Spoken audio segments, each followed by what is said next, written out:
सतगुरुदेव की जय। सर्वसंगत से प्रार्थना है, सत्संग प्रारंभ हो रहा है। कृपया सत्संग स्थल पर शांतिपूर्वक विराजमान होकर के श्रद्धा से सत्संग सुने। परमेश्वर की प्यारी आत्माओं से पुनर्निवेदन है, सत्संग प्रारंभ हो रहा है। कृपया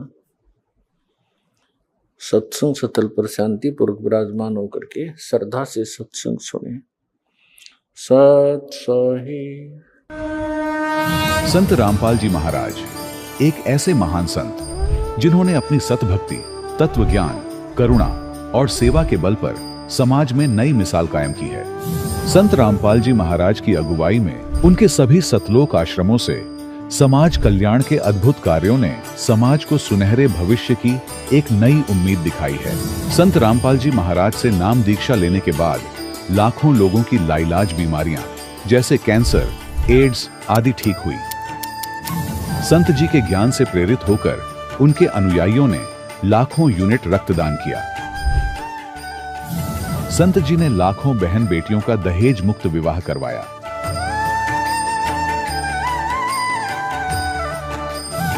संत जी ने लाखों लोगों का नशा छुड़वाया, करोड़ों उजड़े परिवार बसे। संत जी के आश्रमों में समागम के दौरान निःशुल्क नेत्र चिकित्सा, दंत चिकित्सा प्रदान की जाती है। संत रामपाल जी महाराज द्वारा समय समय पर पर्यावरण संरक्षण के उद्देश्य से बड़े स्तर पर वृक्षारोपण किया जाता है। संत जी ने जरूरतमंदों को तत्काल राहत पहुंचाने के लिए एम्बुलेंस सेवा शुरू की। संत जी अपने अनुयायियों को देहदान के लिए प्रेरित करते हैं, जिससे मानवता की सेवा और चिकित्सा क्षेत्र में सुधार हो सके। संत रामपाल जी महाराज के सभी आश्रमों में हर रोज निःशुल्क भंडारा आयोजित किया जाता है, जहां हर वर्ग, हर जाति और हर धर्म के लोग एक साथ बैठकर भोजन करते हैं।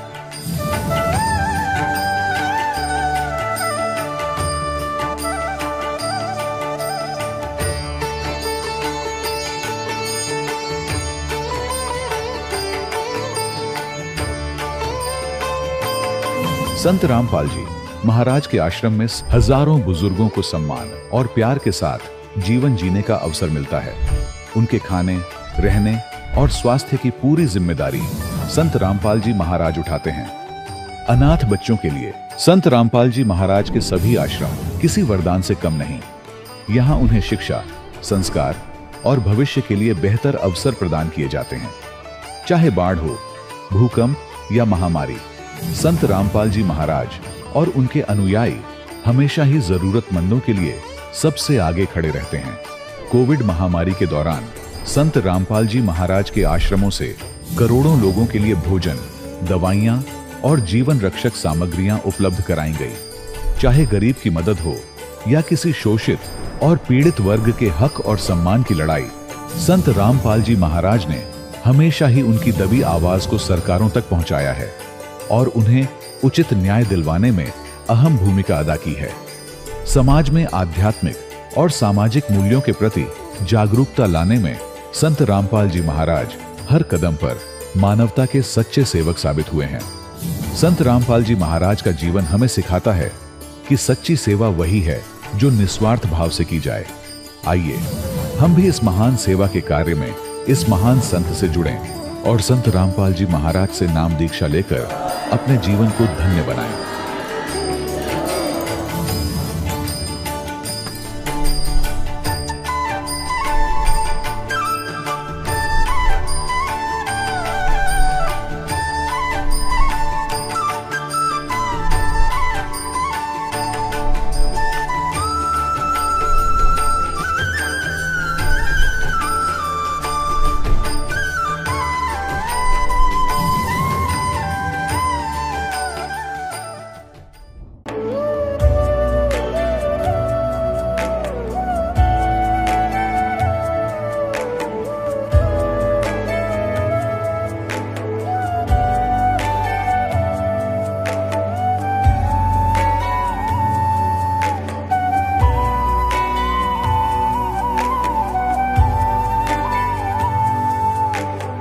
गीता 18 के श्लोक नंबर 62 में भगवान स्वयं कह रहे हैं कि अर्जुन उस परमेश्वर की शरण में जा जिसकी कृपा से परम शांति व शाश्वत स्थान अर्थात सतलोक को प्राप्त होगा।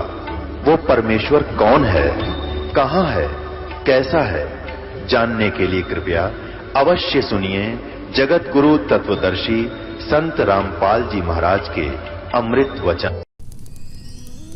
घोर कलयुग के इस काल चक्र में अज्ञान अंधेरे में भटक रही हम सभी प्रभु प्रेमी आत्माओं को तत्व ज्ञान का एक ऐसा सूर्य मिला जिसने अपने दिव्य प्रवचनों से संपूर्ण अज्ञान अंधियारे को सदा सदा के लिए खत्म कर दिया। तमाम तरह के पाखंडों में लिप्त इस दुनिया को मिला एक ऐसा जगत उद्धारक संत जिसको पूरा संसार आज जगत गुरु तत्वदर्शी संत रामपाल जी महाराज के रूप में जानता है। जी हां, संत रामपाल जी महाराज।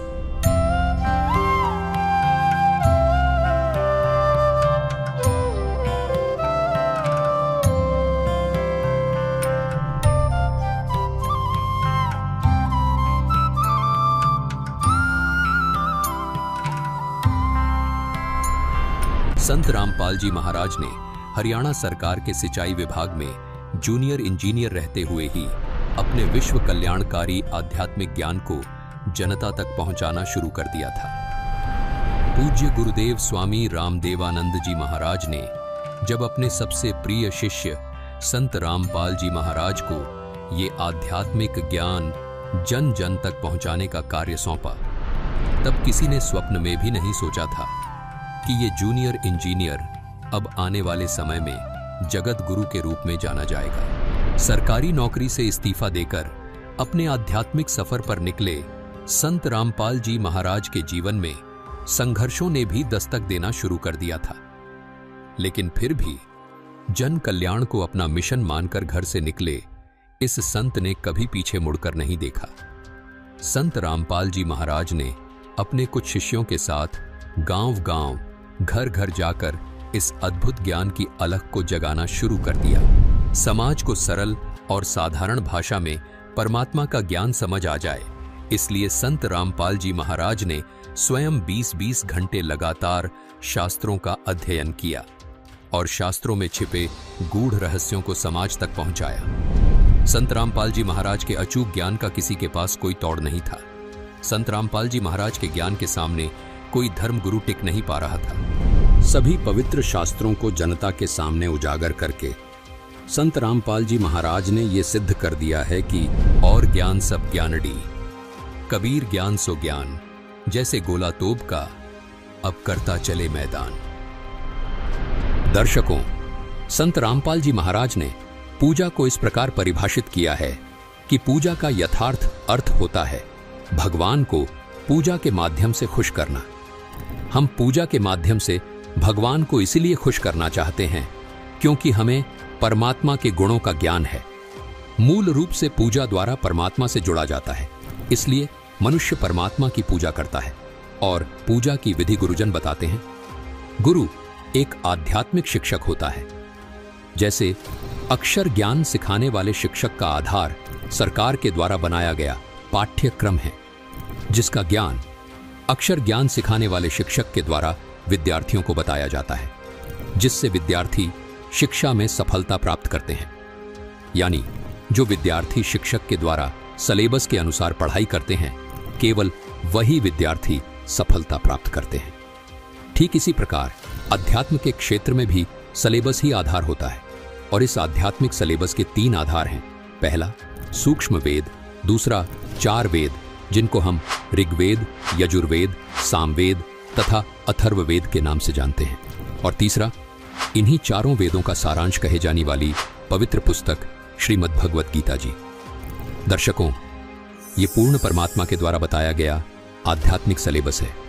इसके अलावा अन्य जो पाठ्यक्रम है जैसे पुराण, उपनिषद, श्रीमद् भागवत सुधा सागर आदि ग्रंथ या जो भी किसी ऋषि का अपना अनुभव है, उसको प्रमाणित पाठ्यक्रम नहीं माना जा सकता, क्योंकि इन ऋषियों को जैसा गुरु मिला उसी के अनुसार इन्होंने साधना की। इन पुराणों तथा उपनिषदों में ऋषियों का खुद का अनुभव है तथा कुछ ज्ञान वेदों वाला भी है। सनातनी पूजा के पतन का मूल कारण यह रहा है कि हम हिंदू समाज के सभी लोगों ने ऋषियों द्वारा बताए गए पुराण व उपनिषदों के ज्ञान को सत्य मानकर तथा उसी अनुभव को आधार मानकर अपनी पूजा प्रारंभ कर दी। दर्शकों, जो वेदों का ज्ञान था वो ज्ञान तत्वदर्शी संत के अभाव के कारण इन ऋषियों को समझ ही नहीं आया, जिस कारण इन्होंने इस वास्तविक पाठ्यक्रम को त्याग कर शास्त्र विरुद्ध मनमाना आचरण शुरू कर दिया, जो सनातनी पूजा के पतन का कारण बना। दर्शकों, शास्त्रों की स्थिति को इसी वीडियो में आगे प्रमाणों के साथ विस्तार से समझाया गया है। दर्शकों, वीडियो को पूरा देखने से ही आप निर्णय कर पाएंगे कि यथार्थ ज्ञान क्या है। आप सभी से प्रार्थना है कि वीडियो के विस्तार को देखकर इसे अनदेखा करने की भूल मत कर बैठना, क्योंकि जो विद्यार्थी सिलेबस के विस्तार को देखकर पढ़ाई नहीं करते तो वो पूरी उम्र पछताते हैं। बाद में उनके हाथ सिवाय पछतावे के कुछ नहीं लगता। तो आइए अब देखते हैं अनमोल ज्ञान का वो खजाना जो संत रामपाल जी महाराज ने अपने सत्संग प्रवचनों में शास्त्रों के आधार पर प्रमाणित किया है। दर्शकों, एपिसोड सनातनी पूजा के पतन की कहानी संत रामपाल जी महाराज की जुबानी सीरीज ने आध्यात्मिकता के हर उन अनसुलझे सवालों के जवाब भक्त समाज को दिए हैं, जिनको लेकर संपूर्ण भक्त समाज आज संत रामपाल जी महाराज के आध्यात्मिक ज्ञान का लोहा मान रहा है। इस अद्भुत ज्ञान ने न केवल दर्शकों को जागरूक किया, बल्कि उनके मन में गहरी सोच और परमात्मा को पाने की इच्छा भी प्रबल की।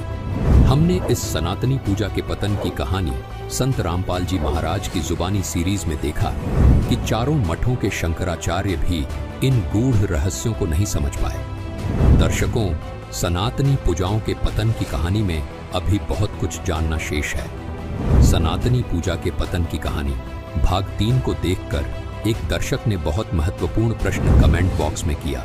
उन्होंने सवाल किया कि संत रामपाल जी महाराज पंचदेव साधना की बात तो करते हैं, जो ठीक है, लेकिन मैं ये जानकर असमंजस में हूँ कि यदि संत रामपाल जी महाराज आदि सनातनी पूजाओं का विधान दृढ़ कर रहे हैं तो फिर सच्चे सनातनी होकर श्राद्ध और कर्मकांड को गलत क्यों बता रहे हैं, जबकि पुराणों में श्राद्ध और कर्मकांड का उल्लेख किया गया है। दर्शकों, हम इन सवालों के शास्त्रोक्त उत्तर लेकर एक बार फिर से आपके सामने हाजिर हैं। ये एपिसोड थोड़ा बड़ा हो सकता है, लेकिन हम आपको आश्वस्त करते हैं कि यदि आप इस एपिसोड को पूरा देखेंगे तो आपको सनातन धर्म पर गर्व होगा कि वास्तव में सनातन धर्म की मूल धारा क्या है। आपको समझ आएगा कि वेद, गीता, पुराण वास्तव में क्या कहते हैं, शास्त्र क्या है, और आप ये भी जानेंगे कि श्राद्ध करने की श्रेष्ठ विधि क्या है। इस एपिसोड में हम उन आध्यात्मिक पहलुओं पर भी ध्यान केंद्रित करेंगे जो अक्सर नजरअंदाज कर दिए जाते हैं। इस एपिसोड में आप जानेंगे कि वास्तव में मनमाना आचरण क्या है। साथ ही आपको पता लगेगा कि सनातन धर्म की आधारशिला क्या है। हम चाहते हैं कि आप इस वीडियो को पूरा देखिएगा ताकि आपको आपके मन में उठे प्रश्नों के उत्तर मिल सके। इसलिए दिल थाम कर बैठिए, क्योंकि जो प्रमाणित ज्ञान शास्त्रों से आपको मिलने वाला है उसे देखकर आप बारंबार संत रामपाल जी महाराज का धन्यवाद करेंगे। तो चलिए आज के इस एपिसोड को शुरू करते हैं, जिसमें जानेंगे पितरों के उद्धार की श्रेष्ठ और शास्त्र अनुकूल विधि। सवाल नंबर 1, पुराणों में श्राद्ध और कर्मकांड का उल्लेख मिलता है, तो श्राद्ध और कर्मकांड करना कैसे गलत हो सकता है? दर्शकों, सबसे पहले तो ये जानना बेहद जरूरी है कि शास्त्र क्या हैं। आइए जानते हैं शास्त्रों की स्थिति के बारे में। दर्शकों, अब आपको एक बार शास्त्रों की स्थिति के बारे में भी अवगत करवा देते हैं, ताकि आपको संपूर्ण अध्यात्म ज्ञान आसानी से समझ में आ सके। दर्शकों, यहाँ हम आपको स्पष्ट करना चाहेंगे कि संत रामपाल जी महाराज अपने सत्संग प्रवचनों में बताते हैं कि सनातन धर्म में शास्त्रों की स्थिति इस प्रकार है।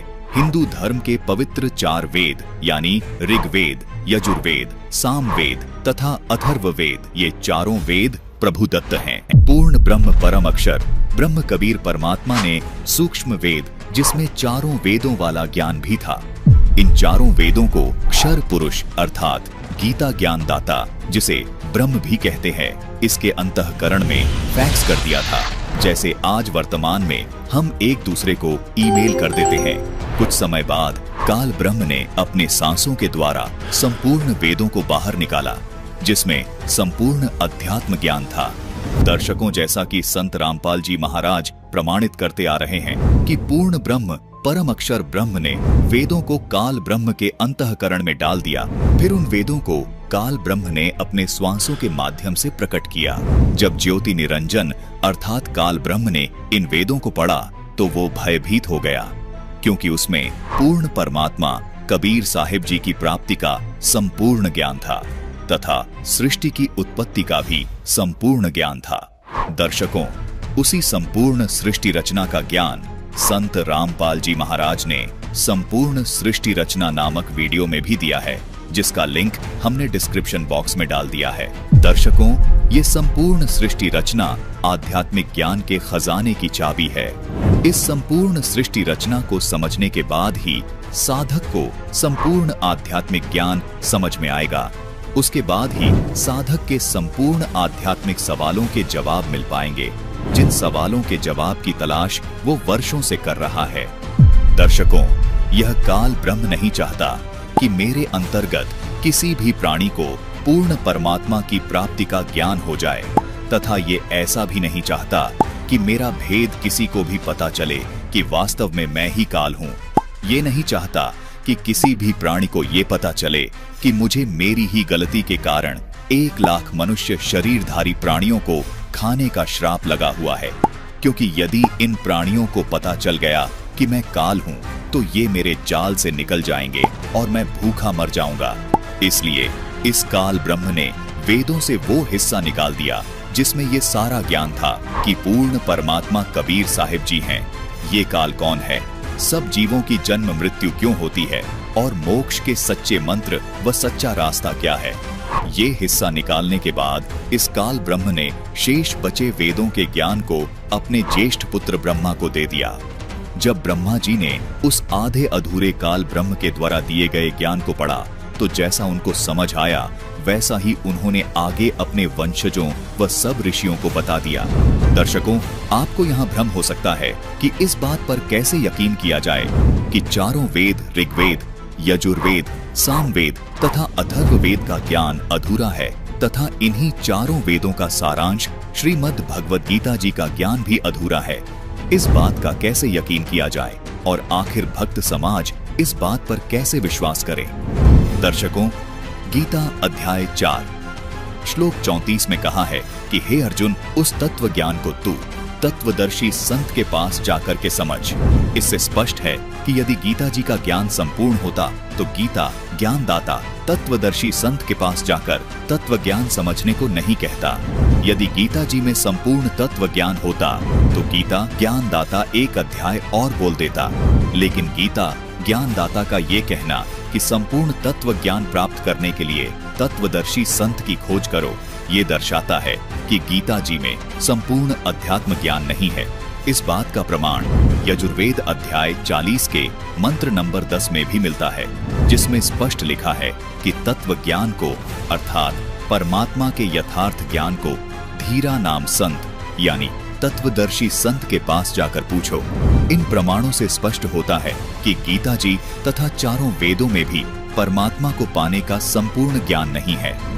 जो आज वर्तमान में हम भी पढ़ रहे हैं, यही आधा अधूरा ज्ञान काल ब्रह्म ने समय समय पर सूर्य आदि ऋषियों को भी दिया। मनु जी को भी काल ब्रह्म ने यही चारों वेदों वाला अधूरा ज्ञान दिया था, जिसमें पूर्ण परमात्मा को पाने के सच्चे मंत्र नहीं थे। ये वही अधूरा ज्ञान था जो सूक्ष्म वेद से काट छाट करके बनाया गया था। दर्शकों, जब ये संपूर्ण ज्ञान काल ब्रह्म के श्वासों से बाहर आया था, तब ये ज्ञान एक वेद के रूप में था, जिसमें से इस काल ब्रह्म ने पूर्ण परमात्मा को पाने के सच्चे मंत्र व अपनी असली सच्चाई को मिटा दिया था। और एक वेद के रूप में ही काल ब्रह्म ने ये आधा अधूरा ज्ञान ब्रह्मा जी को दिया था, जिसे ब्रह्मा जी ने पढ़ा और आगे अपने वंशजों को बताया। बाद में द्वापर युग के अंत में उस वेद ज्ञान को श्री कृष्ण द्वैपायन यानी श्री वेदव्यास जी ने 4 भागों में विभाजित कर दिया, जो आज ऋग्वेद, यजुर्वेद, सामवेद, तथा अथर्ववेद के नाम से जाने जाते हैं। यही 4 वेद वर्तमान में हिंदू समाज के पास उपलब्ध हैं। इन्हीं चारों वेदों का ज्ञान संक्षिप्त रूप में श्रीमद् भगवद गीता में लिखा है। इसलिए वेद ज्ञान और श्रीमद् भगवद गीता का ज्ञान एक समान है, यानी ये ज्ञान वही ज्ञान है जो पूर्ण परमात्मा ने इस काल ब्रह्म को दिया था, जिसमें से इस काल ब्रह्म ने परमात्मा को पाने का सच्चा मार्ग व अपनी असली सच्चाई को मिटा दिया था। इसलिए ये ज्ञान सत्य तो है परंतु अधूरा है। इसलिए संत रामपाल जी महाराज चारों वेदों ऋग्वेद, यजुर्वेद, सामवेद, अथर्ववेद तथा उनके सारांश कही जाने वाली श्रीमद् भगवद गीता को परमात्मा का दिया हुआ ज्ञान अर्थात प्रभुदत्त ज्ञान कहते हैं। इसलिए इस अधूरे ज्ञान को संपूर्णतया समझने के लिए गीता अध्याय 4 के श्लोक 34 में तथा यजुर्वेद अध्याय 40 के मंत्र 10 में ये ज्ञान तत्वदर्शी संत से समझने के लिए कहा है। दर्शकों, बेशक काल ब्रह्म ने इन चारों वेदों में आधा अधूरा ज्ञान ही दिया है, लेकिन वह ज्ञान पूर्ण परमात्मा द्वारा दिया गया है और उन्हीं चारों वेदों का सार है श्रीमद् भगवद गीता। उन्हीं चारों वेदों के आधार पर श्रीमद् भगवद गीता लिखी गई है। इस बात को हमारे हिंदू धर्म के चारों शीर्ष शंकराचार्य भी मानते हैं कि श्रीमद् भगवद गीता चारों वेदों का सार है। चारों वेदों वाला ज्ञान ही श्रीमद् भगवद गीता में संक्षिप्त करके कहा गया है। क्या आप इस बात से सहमत हैं और क्यों? ऐसा है कि श्लोक है, सर्वोपनिषदो गावो दुग्धा गोपाल नंदना पार्थो वत्स सुधीर भोक्ता दुग्धम गीता मृतम महत।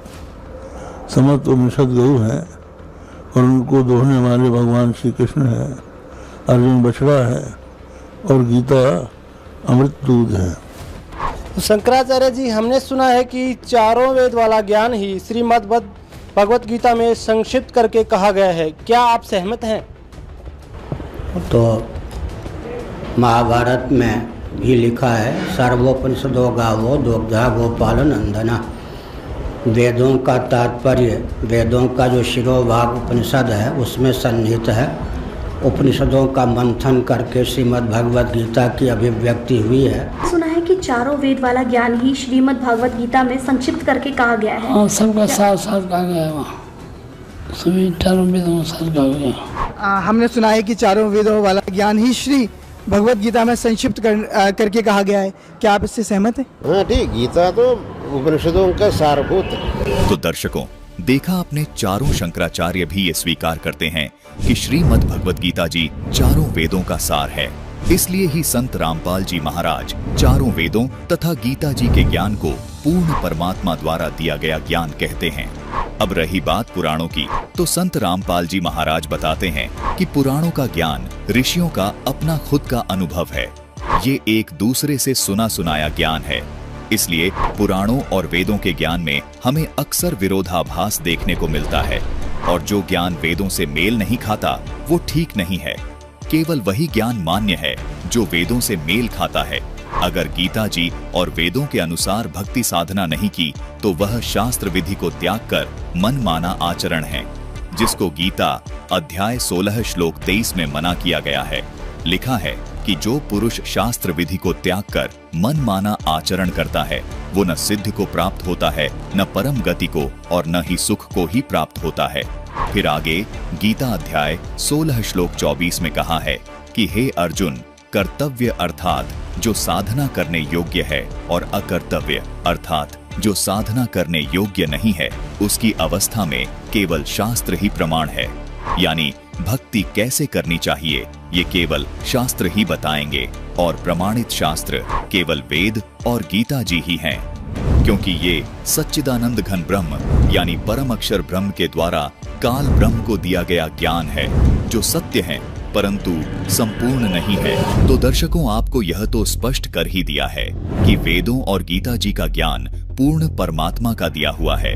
इसलिए प्रमाणित शास्त्र केवल वेद और गीता जी ही हैं। इसलिए वेद और गीता जी के आधार से भक्ति करने से ही साधक सफलता प्राप्त करेगा। यदि हम पुराणों को शास्त्र मानते हैं तो उसमें से केवल वही ज्ञान हमें लेना होगा जो वेद और गीता जी से मेल खाता है। संत रामपाल जी महाराज ने उपनिषदों के बारे में भी स्थिति स्पष्ट की है कि उपनिषद भी ऋषियों का अपना खुद का अनुभव है। जैसे एक मांडुक्य नाम के ऋषि थे, उन्होंने ब्रह्मा जी से ज्ञान सुना और अन्य ऋषियों से भी सुना और उसके आधार से साधना की। मांडुक्य ऋषि जी को जो अनुभव हुआ, अपने उस अनुभव के आधार पर उन्होंने एक पुस्तक बना दी जिसको आज मांडुक्योपनिषद कहा जाता है। इसी प्रकार एक कठ नाम के ऋषि हुए हैं। उनको भी अपने जीवन काल में जो भी अनुभव हुए, उस अनुभव को लेकर उन्होंने एक पुस्तक लिख दी जिसको कठोपनिषद नाम से जाना जाता है। दर्शकों, इसी प्रकार सभी उपनिषद लिखे गए हैं। दर्शकों, इससे स्पष्ट होता है कि उपनिषदों का भी जो ज्ञान है वो पूर्ण परमात्मा के द्वारा दिया गया ज्ञान नहीं है। इन उपनिषदों के ज्ञान को भी पुराणों की तरह भक्ति मार्ग में आधार नहीं माना जा सकता। आध्यात्मिक ज्ञान प्राप्त करने के लिए, अध्यात्म के बारे में जानने के लिए उपनिषदों तथा पुराणों को पढ़ा जा सकता है। देवताओं की स्थिति के बारे में जानने के लिए उपनिषदों तथा पुराणों को पढ़ा जा सकता है, क्योंकि इनमें देवताओं की जीवनी लिखी हुई है। लेकिन आध्यात्मिक मार्ग में भक्ति साधना कैसे की जाए, इसके लिए उपनिषदों तथा पुराणों को आधार नहीं माना जा सकता। भक्ति साधना का आधार केवल वेद और गीता जी ही हैं। भक्ति मार्ग का ज्ञान केवल पूर्ण परमात्मा के द्वारा दिया गया ज्ञान ही है। दर्शकों, श्राद्ध कर्म यानी श्रद्धा से किया जाने वाला धार्मिक अनुष्ठान धर्म का प्रतीक है। इसके करने से पुण्य प्राप्त होता है। जब हिंदू धर्म के कर्मकांडी धर्म गुरुओं से प्रश्न किया जाता है कि संत रामपाल जी महाराज जी ने अपने सत्संग प्रवचनों से स्पष्ट किया है कि चारों वेदों तथा वेदों के ही संक्षिप्त रूप पवित्र गीता जी में श्राद्ध क्रिया, पिंडदान क्रिया यानी भूत व पितृ पूजा करना मना किया है, तो आप किस आधार से कर्मकांड क्रिया करा रहे हैं? इसके उत्तर में उनका कहना है कि हम पवित्र पुराणों के आधार से पितृ पूजा आदि कर्मकांड क्रिया करवाते हैं और उसके लिए ये मार्कंडेय पुराण का हवाला देते हैं। ये है मार्कंडेय पुराण, जिसके पृष्ठ 90 पर राजा ऋतध्वज के कहने पर रानी मदालसा अपने पुत्र को उपदेश देते हुए कहती हैं कि जो पितृ देवलोक में हैं, जो तिर्यक योनि में पड़े हैं, जो मनुष्य योनि में एवं भूत वर्ग में स्थित हैं, वे पुण्यात्मा हो या पापात्मा, जब भूख प्यास से विकल होते हैं तो अपने कर्मों में लगा हुआ मनुष्य पिंडदान तथा जल दान के द्वारा उन्हें तृप्त करता है। इसी मार्कंडेय पुराण के पृष्ठ 96 पर मदालसा अपने पुत्र को उपदेश देते हुए कहती है कि बेटा गृहस्थ धर्म का आश्रय लेकर मनुष्य इस संपूर्ण जगत का पोषण करता है और उससे मनोवांछित लोगों को जीत लेता है। पितर, मुनि, देवता, भूत, मनुष्य, कृमि, कीट, पतंग, पशु पक्षी तथा असुर, ये सभी गृहस्थ से ही जीविका चलाते हैं। उसी के दिए हुए अन्न पान से तृप्ति लाभ करते हैं तथा क्या यह हमें भी कुछ देगा, इस आशा से सदा उसका मुंह ताकते रहते हैं। इसी मार्कंडेय पुराण के पृष्ठ 100 पर मदालसा अपने पुत्र को उपदेश देते हुए कहती है कि पिता, पितामह और प्रपितामह, इन 3 पुरुषों को पिंड के अधिकारी समझना चाहिए। इनसे अर्थात पिता के पितामह से ऊपर जो 3 पीढ़ी के पुरुष हैं, वे लेप भाग के अधिकारी हैं। इस प्रकार 6 ये और 7वां यजमान, सब मिलाकर 7 पुरुषों का घनिष्ठ संबंध होता है, ऐसा मुनियों का कथन है। यह संबंध यजमान से लेकर ऊपर के लेप भाग भोजी पितरों तक माना जाता है। इनसे ऊपर के सभी पितृ पूर्वज कहलाते हैं। इनमें से जो नरक में निवास करते हैं, जो पशु पक्षी की योनि में पड़े हैं तथा जो भूत प्रेत आदि के रूप में स्थित हैं, उन सबको विधि पूर्वक श्राद्ध करने वाला यजमान तृप्त करता है। किस प्रकार तृप्त करता है यह बतलाती हूँ, सुनो। मनुष्य पृथ्वी पर जो अन्न बिखेरते हैं, उससे पिशाच योनि में पड़े हुए पितरों की तृप्ति होती है। बेटा, स्नान के वस्त्र से जो जल पृथ्वी पर टपकता है, उससे वृक्ष योनि में पड़े हुए पितृ तृप्त होते हैं। नहाने पर अपने शरीर से जो जल के कण इस पृथ्वी पर गिरते हैं, उनसे उन पितरों की तृप्ति होती है जो देव भाव को प्राप्त हुए हैं। पिंडों के उठाने पर जो अन्न के कण पृथ्वी पर गिरते हैं, उनसे पशु पक्षी की योनि में पड़े हुए पितरों की तृप्ति होती है। कुल में जो बालक श्राद्ध कर्म के योग्य होकर भी संस्कार से वंचित रह गए हैं अथवा जलकर मरे हैं, वे बिखेरे हुए अन्न और सम्मार्जन के जल को ग्रहण करते हैं। ब्राह्मण लोग भोजन करके जब हाथ मुंह धोते हैं और चरणों का प्रक्षालन करते हैं, उस जल से भी अन्यान्य पितरों की तृप्ति होती है। बेटा, उत्तम विधि से श्राद्ध करने वाले पुरुषों के अन्य पित्र यदि दूसरी योनियों में चले गए हों तो भी उस श्राद्ध से उन्हें बड़ी तृप्ति होती है। अन्यायोपार्जित धन से जो श्राद्ध किया जाता है उससे चांडाल आदि योनियों में पड़े हुए पितृ तृप्त होते हैं। दर्शकों, जैसा कि इस वीडियो के प्रारंभ में ही आपको बताया गया है कि पवित्र हिंदू समाज से गलती यह बनी है कि उन्होंने अपनी पूजा का आधार पुराणों में ऋषियों के द्वारा बताए गए अनुभवों को माना और वेद ज्ञान को अनदेखा किया। हिंदू समाज की ये गलती सनातनी पूजा के पतन के साथ साथ मानव के पतन का भी कारण बनी। दर्शकों, इसी मार्कंडेय पुराण में रौच्य मुनि की उत्पत्ति कथा में लिखा है कि रुचि ऋषि जी तो अपने कल्याण के लिए तथा परमात्मा प्राप्ति के लिए घर से निकले थे। रुचि ऋषि जी ने अपने पूर्वजों की बातों का विरोध किया और तर्क भी दिए कि वेदों में इस कर्मकांड मार्ग को अविद्या यानी मूर्खों की साधना कहा है, फिर आप मुझे इस पर क्यों लगा रहे हो। दर्शकों, रुचि ऋषि जी की इस बात को उनके पूर्वज स्वीकार भी कर रहे हैं कि वास्तव में वेदों में कर्मकांड यानी श्राद्ध आदि क्रियाओं को गलत बताया है। देखिए मार्कंडेय पुराण से ये प्रमाण। दर्शकों, ये है मार्कंडेय पुराण, जिसके पृष्ठ 250 पर रोचय मनु की उत्पत्ति कथा का वर्णन है। मार्कंडेय जी कहते हैं, ब्राह्मण, पूर्व काल की बात है, प्रजापति रुचि ममता और अहंकार से रहित इस पृथ्वी पर विचरते थे। उन्हें किसी से भय नहीं था। वे बहुत कम सोते थे। उन्होंने न तो अग्नि की स्थापना की थी और न अपने लिए घर ही बना रखा था। वे एक बार भोजन करते और बिना आश्रम के ही रहते थे। दर्शकों, यहाँ तक इस प्रकरण में स्पष्ट होता है कि रुचि ऋषि परमात्मा प्राप्ति के लिए जगह जगह घूम रहे थे। उन्होंने अपने लिए न घर बनाया, न वस्तुओं का संग्रह किया और न ही विवाह करवाया। यहाँ तक कि उन्होंने कोई आश्रम भी नहीं बनाया। उनके पितृगण उनसे क्या कहते हैं, पढ़िए आगे का लेख। उन्हें सब प्रकार की आसक्तियों से रहित एवं मुनिवृत्ति से रहते देख उनके पितरों ने उनसे कहा। पितर बोले, बेटा, विवाह स्वर्ग और अपवर्ग का हेतु होने के कारण एक पुण्यमय कार्य है, उसे तुमने क्यों नहीं किया। गृहस्थ पुरुष समस्त देवताओं, पितरों, ऋषियों और अतिथियों की पूजा करके पुण्यमय लोकों को प्राप्त करता है। दर्शकों, यहाँ रुचि ऋषि के पूर्वज रुचि ऋषि को विवाह करने के लिए प्रेरित कर रहे हैं तथा आगे कहते हैं कि वह स्वाहा के उच्चारण से देवताओं को, स्वधा शब्द से पितरों को तथा अन्नदान, बलिवैश्व देव आदि से भूत आदि प्राणियों एवं अतिथियों को उनका भाग समर्पित करता है। दर्शकों, यहाँ रुचि ऋषि के पूर्वज रुचि को पितरों व भूतों के लिए श्राद्ध कर्म कांड करने के लिए कह रहे हैं। दर्शकों, यहाँ ये भी साफ साफ लिखा है कि रुचि ऋषि को उनके पूर्वज कह रहे हैं कि अन्नदान आदि से भूत आदि प्राणियों एवं अतिथियों को उनका भाग समर्पित करो। यहाँ ये भी सिद्ध हो जाता है कि रुचि ऋषि के पूर्वज भूत योनि को प्राप्त थे, इसीलिए रुचि ऋषि को विवाह करके अन्नदान आदि करने को कह रहे हैं।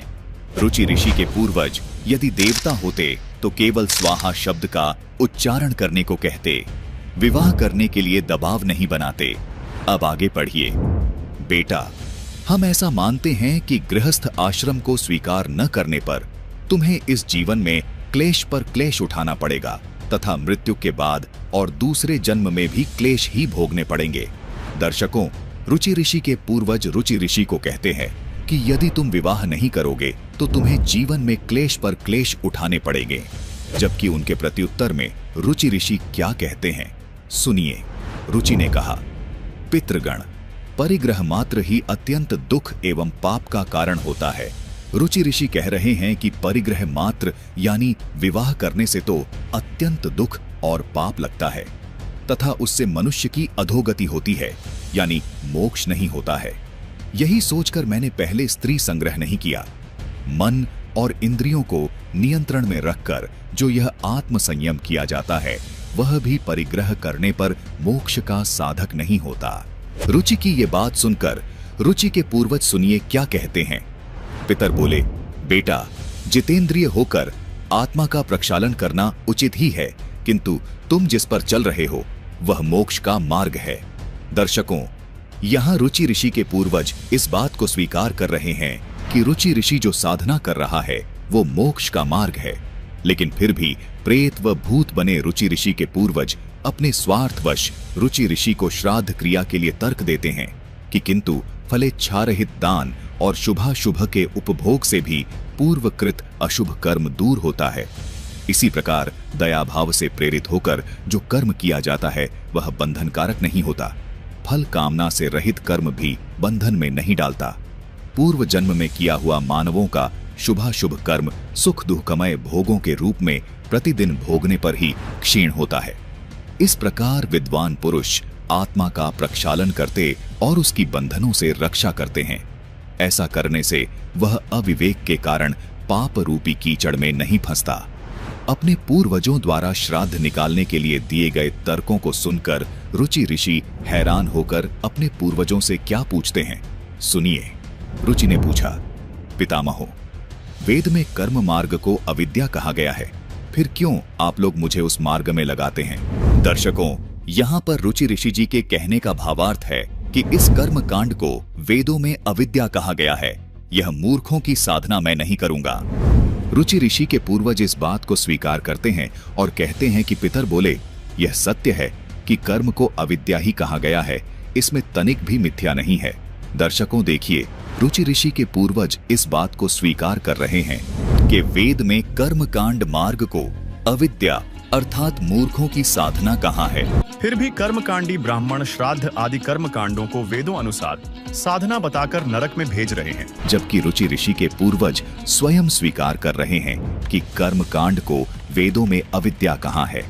रुचि ऋषि के पूर्वज रुचि ऋषि को कर्म कांड मार्ग पर लगाने की भरकस कोशिश करते हैं और कहते हैं कि फिर भी इतना तो निश्चित है कि उस विद्या की प्राप्ति में कर्म ही कारण है। विहित कर्म का पालन न करके जो अधम मनुष्य संयम करते हैं, वह संयम अंत में मोक्ष की प्राप्ति नहीं कराता। अपने पूर्वजों की ये बात सुनकर रुचि ऋषि क्या कहते हैं, सुनिए। रुचि ने कहा, पितरो, अब तो मैं बूढ़ा हो गया, भला मुझको कौन स्त्री देगा? इसके सिवा मुझ जैसे दरिद्र के लिए स्त्री को रखना बहुत कठिन कार्य है। रुचि ऋषि यहाँ फिर से अपने पितरों को समझाने की कोशिश करते हैं कि मैं अब बूढ़ा हो गया हूँ, अब मुझसे कौन विवाह करेगा, और स्त्री रखने और विवाह करने के लिए मेरी आर्थिक स्थिति भी ठीक नहीं है। लेकिन अपनी जिद पर अडिग रुचि ऋषि के पूर्वज रुचि से कहते हैं कि पितर बोले, वत्स, यदि हमारी बात नहीं मानोगे तो हम लोगों का पतन हो जाएगा और तुम्हारी भी अधोगति होगी। दर्शकों देखिए, अंत में रुचि ऋषि के पूर्वजों ने ये मान ही लिया कि यदि तुम श्राद्ध नहीं करोगे तो हमारा पतन हो जाएगा। मार्कंडेय पुराण के इतने लेख ने ये स्पष्ट कर दिया कि रुचि ऋषि के पूर्वज भूत प्रेत बने हुए थे और कष्टमय जीवन भोग रहे थे। दर्शकों, यह भी स्पष्ट है कि रुचि ऋषि के पूर्वजों की यह दुर्दशा इसी कर्मकांडी साधना को करने से हुई है। फिर भी अपने स्वार्थवश अपने वंशज रुचि को इस कर्मकांडी साधना में धकेलकर उसे भी भूत और पितृ योनि की ओर धकेल रहे हैं। अपने पूर्वजों की दुर्दशा देखकर रुचि ऋषि जी व्यथित हो गए। मार्कंडेय जी कहते हैं कि पितरों की बात से रुचि का मन बहुत उद्विग्न हुआ। वे अपने विवाह के लिए कन्या प्राप्त करने की इच्छा से पृथ्वी पर विचरने लगे। वे पितरों के वचन रूप अग्नि से दग्ध हो रहे थे। कोई कन्या न मिलने से उन्हें बड़ी भारी चिंता हुई। उनका चित्त अत्यंत व्याकुल हो उठा। इसी अवस्था में उन्हें यह बुद्धि सूझी कि मैं तपस्या के द्वारा श्री ब्रह्मा जी की आराधना करूं। मार्कंडेय जी कहते हैं, क्रौष्टुकी जी, तदनंतर रुचि के समीप उस नदी के भीतर से छरहरे अंगों वाली मनोहर अप्सरा प्रमलोचा प्रकट हुई और महात्मा रुचि से मधुर वाणी में विनय पूर्वक बोली, तपस्वियों में श्रेष्ठ रुचि, मेरी एक परम सुंदरी कन्या है जो वरुण के पुत्र महात्मा पुष्कर से उत्पन्न हुई है। मैं इस सुंदरी कन्या को तुम्हें पत्नी बनाने के लिए देती हूं, ग्रहण करो। उसके गर्भ से तुम्हारे पुत्र महाबुद्धिमान मनु का जन्म होगा। तब रुचि ने तथास्तु कहकर उसकी बात स्वीकार की। इसके बाद प्रमलोचा ने अपनी कन्या मालिनी को जल के बाहर प्रकट किया। मुनिश्रेष्ठ रुचि ने महर्षियों को बुलाकर नदी के तट पर उसका विधिपूर्वक पाणी ग्रहण किया। उसी के गर्भ से महापराक्रमी परम बुद्धिमान पुत्र का जन्म हुआ जो इस भूमंडल में पिता के नाम पर रौच्य मनु के नाम से ही विख्यात हुए। दर्शकों, मार्कंडे पुराण की इस कथा से ये स्पष्ट हो गया कि रुचि ऋषि ने न चाहते हुए अपने पूर्वजों की दुर्दशा देखकर तथा उन पर तरस खाकर शास्त्र अनुकूल मोक्ष मार्ग को त्याग दिया तथा वेदों में जिसको अविद्या कहा है उस मार्ग को अपनाकर अपना जीवन बर्बाद कर लिया। दर्शकों, इससे सिद्ध हो जाता है कि रुचि ऋषि जी के पूर्वज पितृ योनि को प्राप्त हो गए थे और पितृलोक में कष्ट उठा रहे थे, उनका मोक्ष नहीं हुआ था। इसी वजह से उनके पूर्वजों ने रुचि ऋषि को जबरदस्ती पितृ पूजा व श्राद्ध क्रिया करने को कहा। इससे यह भी सिद्ध हो जाता है कि जब रुचि ऋषि पहले पितृ पूजा नहीं करते थे यानी श्राद्ध क्रिया, कर्म कांड क्रिया नहीं करते थे, तो वह मोक्ष मार्ग पर चल रहे थे, जो रुचि ऋषि के पूर्वज भी स्वीकार करते हैं। इसका प्रमाण पवित्र गीता जी में भी देखने को मिलता है। गीता अध्याय 9 श्लोक 25 में भी यही कहा है कि पितरों को पूजने वाले पितरों को प्राप्त होते हैं, भूतों को पूजने वाले भूतों को प्राप्त होते हैं और मेरी पूजा करने वाले मुझे प्राप्त होते हैं। दर्शकों, रुचि ऋषि जी तो भगवान प्राप्ति के लिए ही वेदों अनुसार साधना कर रहा था, जबकि उन पाप आत्माओं ने अर्थात रुचि ऋषि जी के पूर्वजों ने रुचि ऋषि जी को उस मोक्ष मार्ग से भटकाकर विवाह के लिए मजबूर किया। रुचि ऋषि जी को उनके पूर्वजों ने कहा कि बेटा तप कर, उससे तुम्हें विवाह के लिए कन्या की प्राप्ति होगी। रुचि ऋषि जी ने ऐसा ही किया और विवाह करवाया, उससे रोच्य मनु की उत्पत्ति हुई। दर्शकों, इस प्रकार रुचि ऋषि को उनके पूर्वजों ने ये कर्मकांड करवा के भूत और प्रेत की योनि प्राप्त करवा दी। दर्शकों, जो सच्चाई जानना चाहता है उसके लिए मार्कंडे पुराण का ये लेख काफी है कि किसी भी ऋषि का मोक्ष नहीं हुआ, क्योंकि वे सभी यही मनमानी साधना करते थे जो रुचि ऋषि के पूर्वज ब्राह्मण किया करते थे। इसी मनमानी साधना की वजह से रुचि ऋषि के पूर्वज पितृ योनि को प्राप्त हुए थे। यही मनमानी साधना रुचि ऋषि के पूर्वजों ने रुचि ऋषि से करवाई और उन्हें मोक्ष मार्ग से भटकाकर नरक में धकेलने का काम किया। और इन कर्मकांडी धर्म गुरुओं के अनुसार आपके पूर्वजों को भी श्राद्ध कर्मकांड की जरूरत है और वे भूखे हैं, तो स्पष्ट है आपके पूर्वजों का भी मोक्ष नहीं हुआ। और ये भी स्पष्ट है, जिस तरह ये कर्मकांड करने से आपके पूर्वजों का मोक्ष नहीं हुआ, तो इस कर्मकांडी साधना से आपका मोक्ष कैसे संभव हो सकता है। साथ ही सवाल यह भी है कि क्या विश्व में जितने भी सन्यासी महात्मजन हैं, उनका मोक्ष नहीं हो सकता? क्या मोक्ष प्राप्ति के लिए विवाह करना जरूरी है? दर्शकों, ये सब सवाल इन अज्ञानी धर्म गुरुओं के अज्ञान की पोल खोलने के लिए काफी हैं। आप शिक्षित हैं, विचार कीजिए और संत रामपाल जी महाराज द्वारा बताए शास्त्र प्रमाणित ज्ञान को फिर से गहराई से समझिए।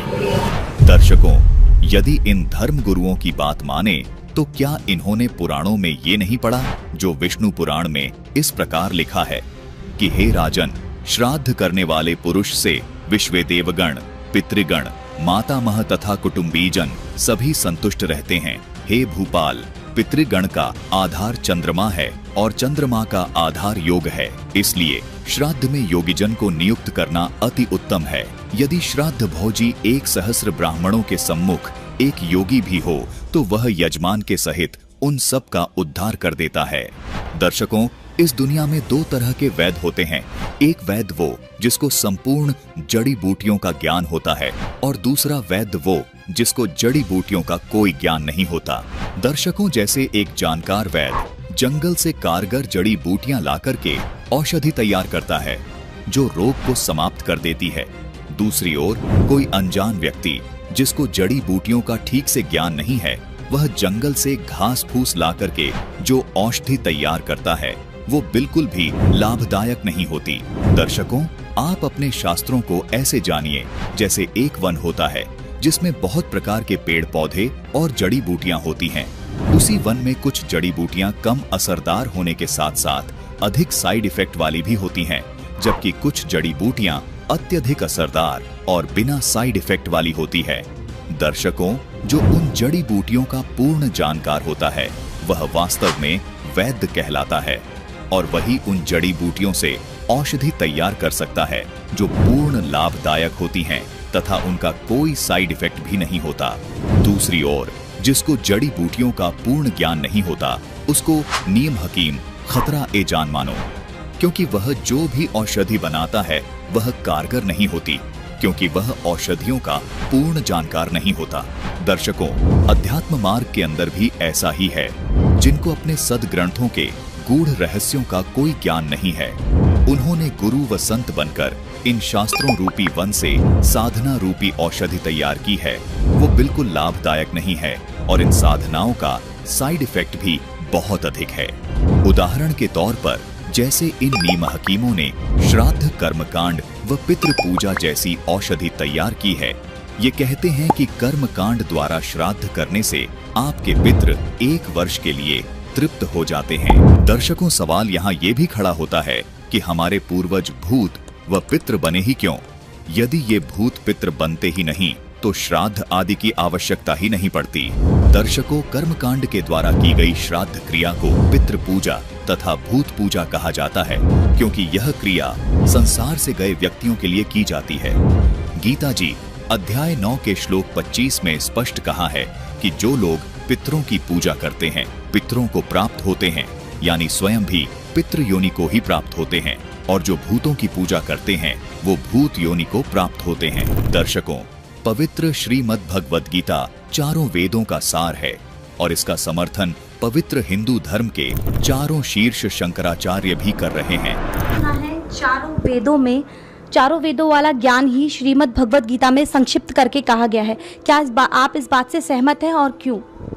ऐसा है कि श्लोक है, सर्वोपनिषदो गावो दुग्धा गोपालनंदना पार्थो वत्स सुधीर भोक्ता दुग्धम गीता मृतम महत्। समस्त उपनिषद गऊ हैं और उनको दोहने वाले भगवान श्री कृष्ण है, अर्जुन बछड़ा है और गीता अमृत दूध है। शंकराचार्य जी, हमने सुना है कि चारों वेद वाला ज्ञान ही श्रीमद् भगवत गीता में संक्षिप्त करके कहा गया है। क्या आप सहमत हैं? तो महाभारत में भी लिखा है, सर्वोपनिषदो गावो दुग्धा गोपालनंदना। वेदों का तात्पर्य, वेदों का जो शिरोभाग उपनिषद है उसमें सन्निहित है। उपनिषदों का मंथन करके श्रीमद् भगवत गीता की अभिव्यक्ति हुई है। सुना है कि चारों वेद वाला ज्ञान ही श्रीमद् भगवत गीता में संक्षिप्त करके कहा गया है। हाँ, सबका सार कहा गया है, सभी चारों वेदों सार कहा गया है। हमने सुना है कि चारों वेदों वाला ज्ञान ही श्री भगवत गीता में संक्षिप्त करके कहा गया है। क्या आप इससे सहमत हैं? हाँ ठीक, गीता तो उपनिषदों का सारभूत है। दर्शकों, गीता शास्त्र में स्पष्ट है कि कर्म कांड क्रिया अर्थात भूत व पितृ पूजा जैसी साधना नहीं करनी चाहिए। गीता में इस साधना करने का कोई विधान न होने से ये शास्त्र विरुद्ध साधना हुई, अर्थात यह शास्त्र विरुद्ध आचरण हुआ। गीता जी अध्याय 16 के श्लोक 23 और 24 में इसका प्रमाण दिखाते हैं। ये है गीता जी अध्याय 16 का श्लोक 23, जिसमें कहा है कि अर्जुन, जो पुरुष शास्त्र विधि को त्याग कर अपनी इच्छा से मनमाना आचरण करता है, वह न तो सिद्धि को प्राप्त होता है, न परम गति को और न सुख को ही। गीता जी के अध्याय 16 के श्लोक 24 में कहा है कि अर्जुन, इससे तेरे लिए कर्तव्य और अकर्तव्य की व्यवस्था में शास्त्र ही प्रमाण है। इसे जानकर शास्त्र विधि से नियत कर्म ही करने योग्य है, अर्थात जो शास्त्रों में बताया है वैसा ही करना चाहिए। दर्शकों, आपको ये भ्रम हो सकता है कि पुराण भी तो शास्त्र ही हैं। कर्मकांड द्वारा की जाने वाली ये श्राद्ध क्रिया भी तो पुराणों में ही लिखी है। दर्शकों, गीता अध्याय 16 श्लोक 24 में कहा है कि तेरे लिए अर्जुन कर्तव्य और अकर्तव्य की व्यवस्था में शास्त्र ही प्रमाण है, अर्थात कौन सी साधना करने योग्य है और कौन सी साधना करने योग्य नहीं है, उसके लिए शास्त्र ही प्रमाण है। इसलिए अर्जुन, शास्त्रों के अनुसार ही साधना कर। दर्शकों, जिस तरह शुद्ध घी को भी घी कहा जाता है तथा नकली घी को भी घी कहा जाता है तथा मिलावटी घी को भी कहा जाता है, ठीक इसी प्रकार पुराणों को भी शास्त्र अवश्य कहा जाता है, लेकिन इनमें ऋषियों का अपना अनुभव है और कुछ वेदों वाला ज्ञान है, यानी यह मिलावटी घी रूपी शास्त्र है। जबकि शुद्ध घी वाला शास्त्र तो केवल और केवल गीता, वेद तथा सूक्ष्म वेद है। और हम आपको पहले ही बता चुके हैं कि गीता तथा चारों वेदों में संपूर्ण ज्ञान नहीं है, इसलिए उनमें संपूर्ण तत्व ज्ञान की प्राप्ति के लिए तत्वदर्शी संत की शरण में जाने को कहा गया है। इसलिए यदि किसी को पितृ बनना है तो पितरों की पूजा करो, यदि भूत बनना है तो भूतों की पूजा करो यानी श्राद्ध करो, और जिसको परमात्मा प्राप्ति करके मोक्ष प्राप्त करना है तो सूक्ष्म वेद के आधार से भक्ति साधना करो, जो कि मानव जीवन का असल उद्देश्य है। गीता अध्याय 17 के श्लोक 23 में स्पष्ट लिखा है कि उस सच्चिदानंद घन ब्रह्म अर्थात पूर्ण परमात्मा की भक्ति का ओम तत् सत यह नाम मंत्र है। इस मंत्र का संपूर्ण भेद जानने के लिए गीता अध्याय 4 श्लोक 34 में कहा है कि तत्वदर्शी संत की खोज करो। इस 3 नाम के मंत्र में तत्व व सत सांकेतिक है यानी कोड वर्ड है। इन्हें आज तक कोई भी नहीं समझ सका है, इसे केवल तत्वदर्शी संत ही समझ सकता है। वर्तमान में संत रामपाल जी महाराज ने ही इन सांकेतिक मंत्रों का भेद उजागर किया है। इस विषय को संत रामपाल जी महाराज ने सनातनी पूजा के पतन की कहानी संत रामपाल जी महाराज की जुबानी भाग 3 में बहुत विस्तार से बताया है। इस एपिसोड का लिंक डिस्क्रिप्शन बॉक्स में डाल दिया गया है। आपसे अनुरोध है कि उस वीडियो को भी अवश्य देखें। दर्शकों, पुराणों व उपनिषदों का जो ज्ञान गीता जी व वेदों से मेल नहीं खाता, वो ज्ञान भक्ति मार्ग में मान्य नहीं है। इसलिए भक्ति मार्ग की साधना के लिए इस ज्ञान को आधार नहीं माना जा सकता। दर्शकों, संत रामपाल जी महाराज द्वारा बताई गई शास्त्रों की स्थिति को समझने के बाद आध्यात्मिक मार्ग की संपूर्ण प्रक्रिया को आप आसानी से समझ सकते हैं। गीता जी अध्याय 4 के श्लोक 34 के अनुसार ये जानकारी केवल तत्वदर्शी संत ही दे सकता है। दर्शकों, गीता जी में बताए गए इस तत्वदर्शी संत की खोज न करने की वजह से ही ये मनमानी साधनाएं समाज में प्रचलित हुई हैं। यदि आप तत्वदर्शी संत से पूछते तो वो तत्वदर्शी संत आपको बताता कि मार्कंडेय पुराण में कर्मकांड के विषय में जो प्रकरण है वो केवल एक राजा और रानी का बताया लोकवेद है। ये भक्ति मार्ग में मान्य नहीं है। तत्वदर्शी संत आपको ये भी बताता कि श्री विष्णु पुराण के 3 अंश के अध्याय 15 में श्राद्ध के विषय में जो श्रेष्ठ विधि बताई गई है, केवल वही विधि करनी चाहिए, न कि मंदालसा और राजा ऋतध्वज द्वारा बताए गए लोकवेद के आधार पर। दर्शकों, इसके साथ साथ गीता अध्याय 9 श्लोक 25 में भी स्पष्ट कहा है कि भूत पूजने वाले भूत बनेंगे और पितृ पूजने वाले पितृ बनेंगे और मेरी पूजा करने वाले मुझे प्राप्त होंगे। यानी मंदालसा और राजा ऋतध्वज द्वारा बताई गई लोकवेद वाली साधना आपको भूत और पितृ की योनि में ले जाएगी, जहां आपको भयंकर कष्ट भोगना पड़ेगा। दर्शकों, यह भी स्पष्ट है कि गीता का ज्ञान काल ब्रह्म ने दिया है। इसने अपनी भक्ति का मंत्र गीता अध्याय 8 श्लोक 13 में बताया है कि मेरी भक्ति का केवल एक ओम मंत्र है।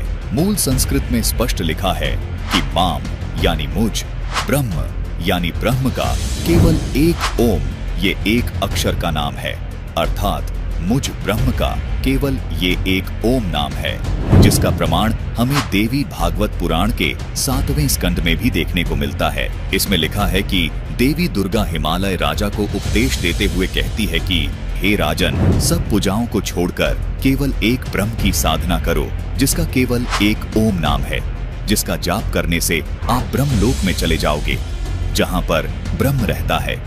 यहाँ पर सोचने की बात यह है कि ब्रह्मलोक में गए हुए प्राणी भी जन्म मृत्यु में वापस आते हैं, जिसका प्रमाण हमें गीता अध्याय 8 श्लोक 16 में देखने को मिलता है। ब्रह्मलोक में गए हुए साधकों को भी लौटकर इस संसार में वापस आना पड़ता है। वहीं दूसरी ओर गीता अध्याय 15 के श्लोक 4 में गीता ज्ञानदाता ने स्पष्ट कहा है कि तत्वदर्शी संत से तत्व ज्ञान सुनने के पश्चात उस परम पद रूप परमेश्वर को भली भांति खोजना चाहिए, जिसमें गए हुए पुरुष फिर लौटकर संसार में नहीं आते, यानी उनका पूर्ण मोक्ष हो जाता है। आगे लिखा है, जिस परमेश्वर से इस पुरातन संसार वृक्ष की प्रवृत्ति विस्तार को प्राप्त हुई है, अर्थात जिस परमात्मा ने सारी सृष्टि की रचना की है, गीता ज्ञानदाता कहता है कि मैं भी उसी आदि पुरुष नारायण की शरण में हूँ। इस प्रकार दृढ़ निश्चय करके उस परमेश्वर का मनन और निदिध्यासन करना चाहिए, यानी उनका पूर्ण मोक्ष हो जाता है। दर्शकों, अब यहाँ पर यह सवाल उठता है कि वो कौन सा स्थान है जो ब्रह्मलोक से भी ऊपर है, जहाँ जाने के बाद साधक संसार में लौट कर नहीं आते। इसके विषय में गीता अध्याय 18 श्लोक 62 में बताया गया है। लिखा है कि हे भारत, तू सब प्रकार से उस परमेश्वर की ही शरण में जा। उस परमात्मा की कृपा से ही तू परम शांति को तथा सनातन परम धाम को अर्थात सतलोक को प्राप्त होगा। इस स्थान पर जाने के लिए गीता जी अध्याय 15 के श्लोक 4 में बताए गए परमेश्वर को भली भांति खोजना चाहिए, जिसकी कृपा से ही साधक उस शाश्वत स्थान अर्थात सतलोक में चला जाता है, जहां जाने के बाद साधक लौटकर इस संसार में कभी वापस नहीं आते, अर्थात पूर्ण मोक्ष को प्राप्त कर लेते हैं। दर्शकों, ये निष्कर्ष स्वयं तत्वदर्शी संत के द्वारा निकाला गया निष्कर्ष है और वर्तमान में केवल एकमात्र तत्वदर्शी संत जगत गुरु संत रामपाल जी महाराज ही हैं और संत रामपाल जी महाराज ने ही ये निष्कर्ष निकाला है। दर्शकों, जिस प्रकार गीता अध्याय 8 श्लोक 13 में ब्रह्म को पाने का ओम नाम बताया गया है, इस ओम नाम के जाप से साधक ब्रह्म को ही प्राप्त होता है, जो जन्म मृत्यु में ही फंसे रहते हैं। इसी प्रकार उस सनातन परम धाम यानी सदा रहने वाले स्थान को पाने के लिए सच्चिदानंद घन ब्रह्म की भक्ति करनी होती है, जिसको पाने का मंत्र गीता अध्याय 17 के श्लोक 23 में बताया गया है, जो मंत्र है ओम तत्सत, जो सांकेतिक है और जो केवल संत रामपाल जी महाराज के पास है। ये मंत्र सच्चिदानंद घन ब्रह्म को पाने के मंत्र हैं। गीता अध्याय 8 श्लोक 3 में इसी सच्चिदानंद घन ब्रह्म को परम अक्षर ब्रह्म कहा है। इस परम अक्षर ब्रह्म की साधना करने से साधक कभी लौटकर वापस इस संसार में नहीं आते, अर्थात जन्म मरण के चक्कर में नहीं आते। इसलिए गीता अध्याय 18 श्लोक 62 में गीता ज्ञानदाता ने उस परमेश्वर की शरण में जाने को कहा है। इसी परम अक्षर ब्रह्म यानी सच्चिदानंद घन ब्रह्म की साधना को आदि सनातनी पूजा कहा जाता है। इसकी पूर्ण जानकारी संत रामपाल जी महाराज के विशेष सत्संग प्रवचनों के आधार पर बनाई गई वीडियो सनातनी पूजा के पतन की कहानी संत रामपाल जी महाराज की जुबानी भाग 3 में विस्तार से दी गई है, जिसका लिंक हमने इस वीडियो के डिस्क्रिप्शन बॉक्स में दे दिया है।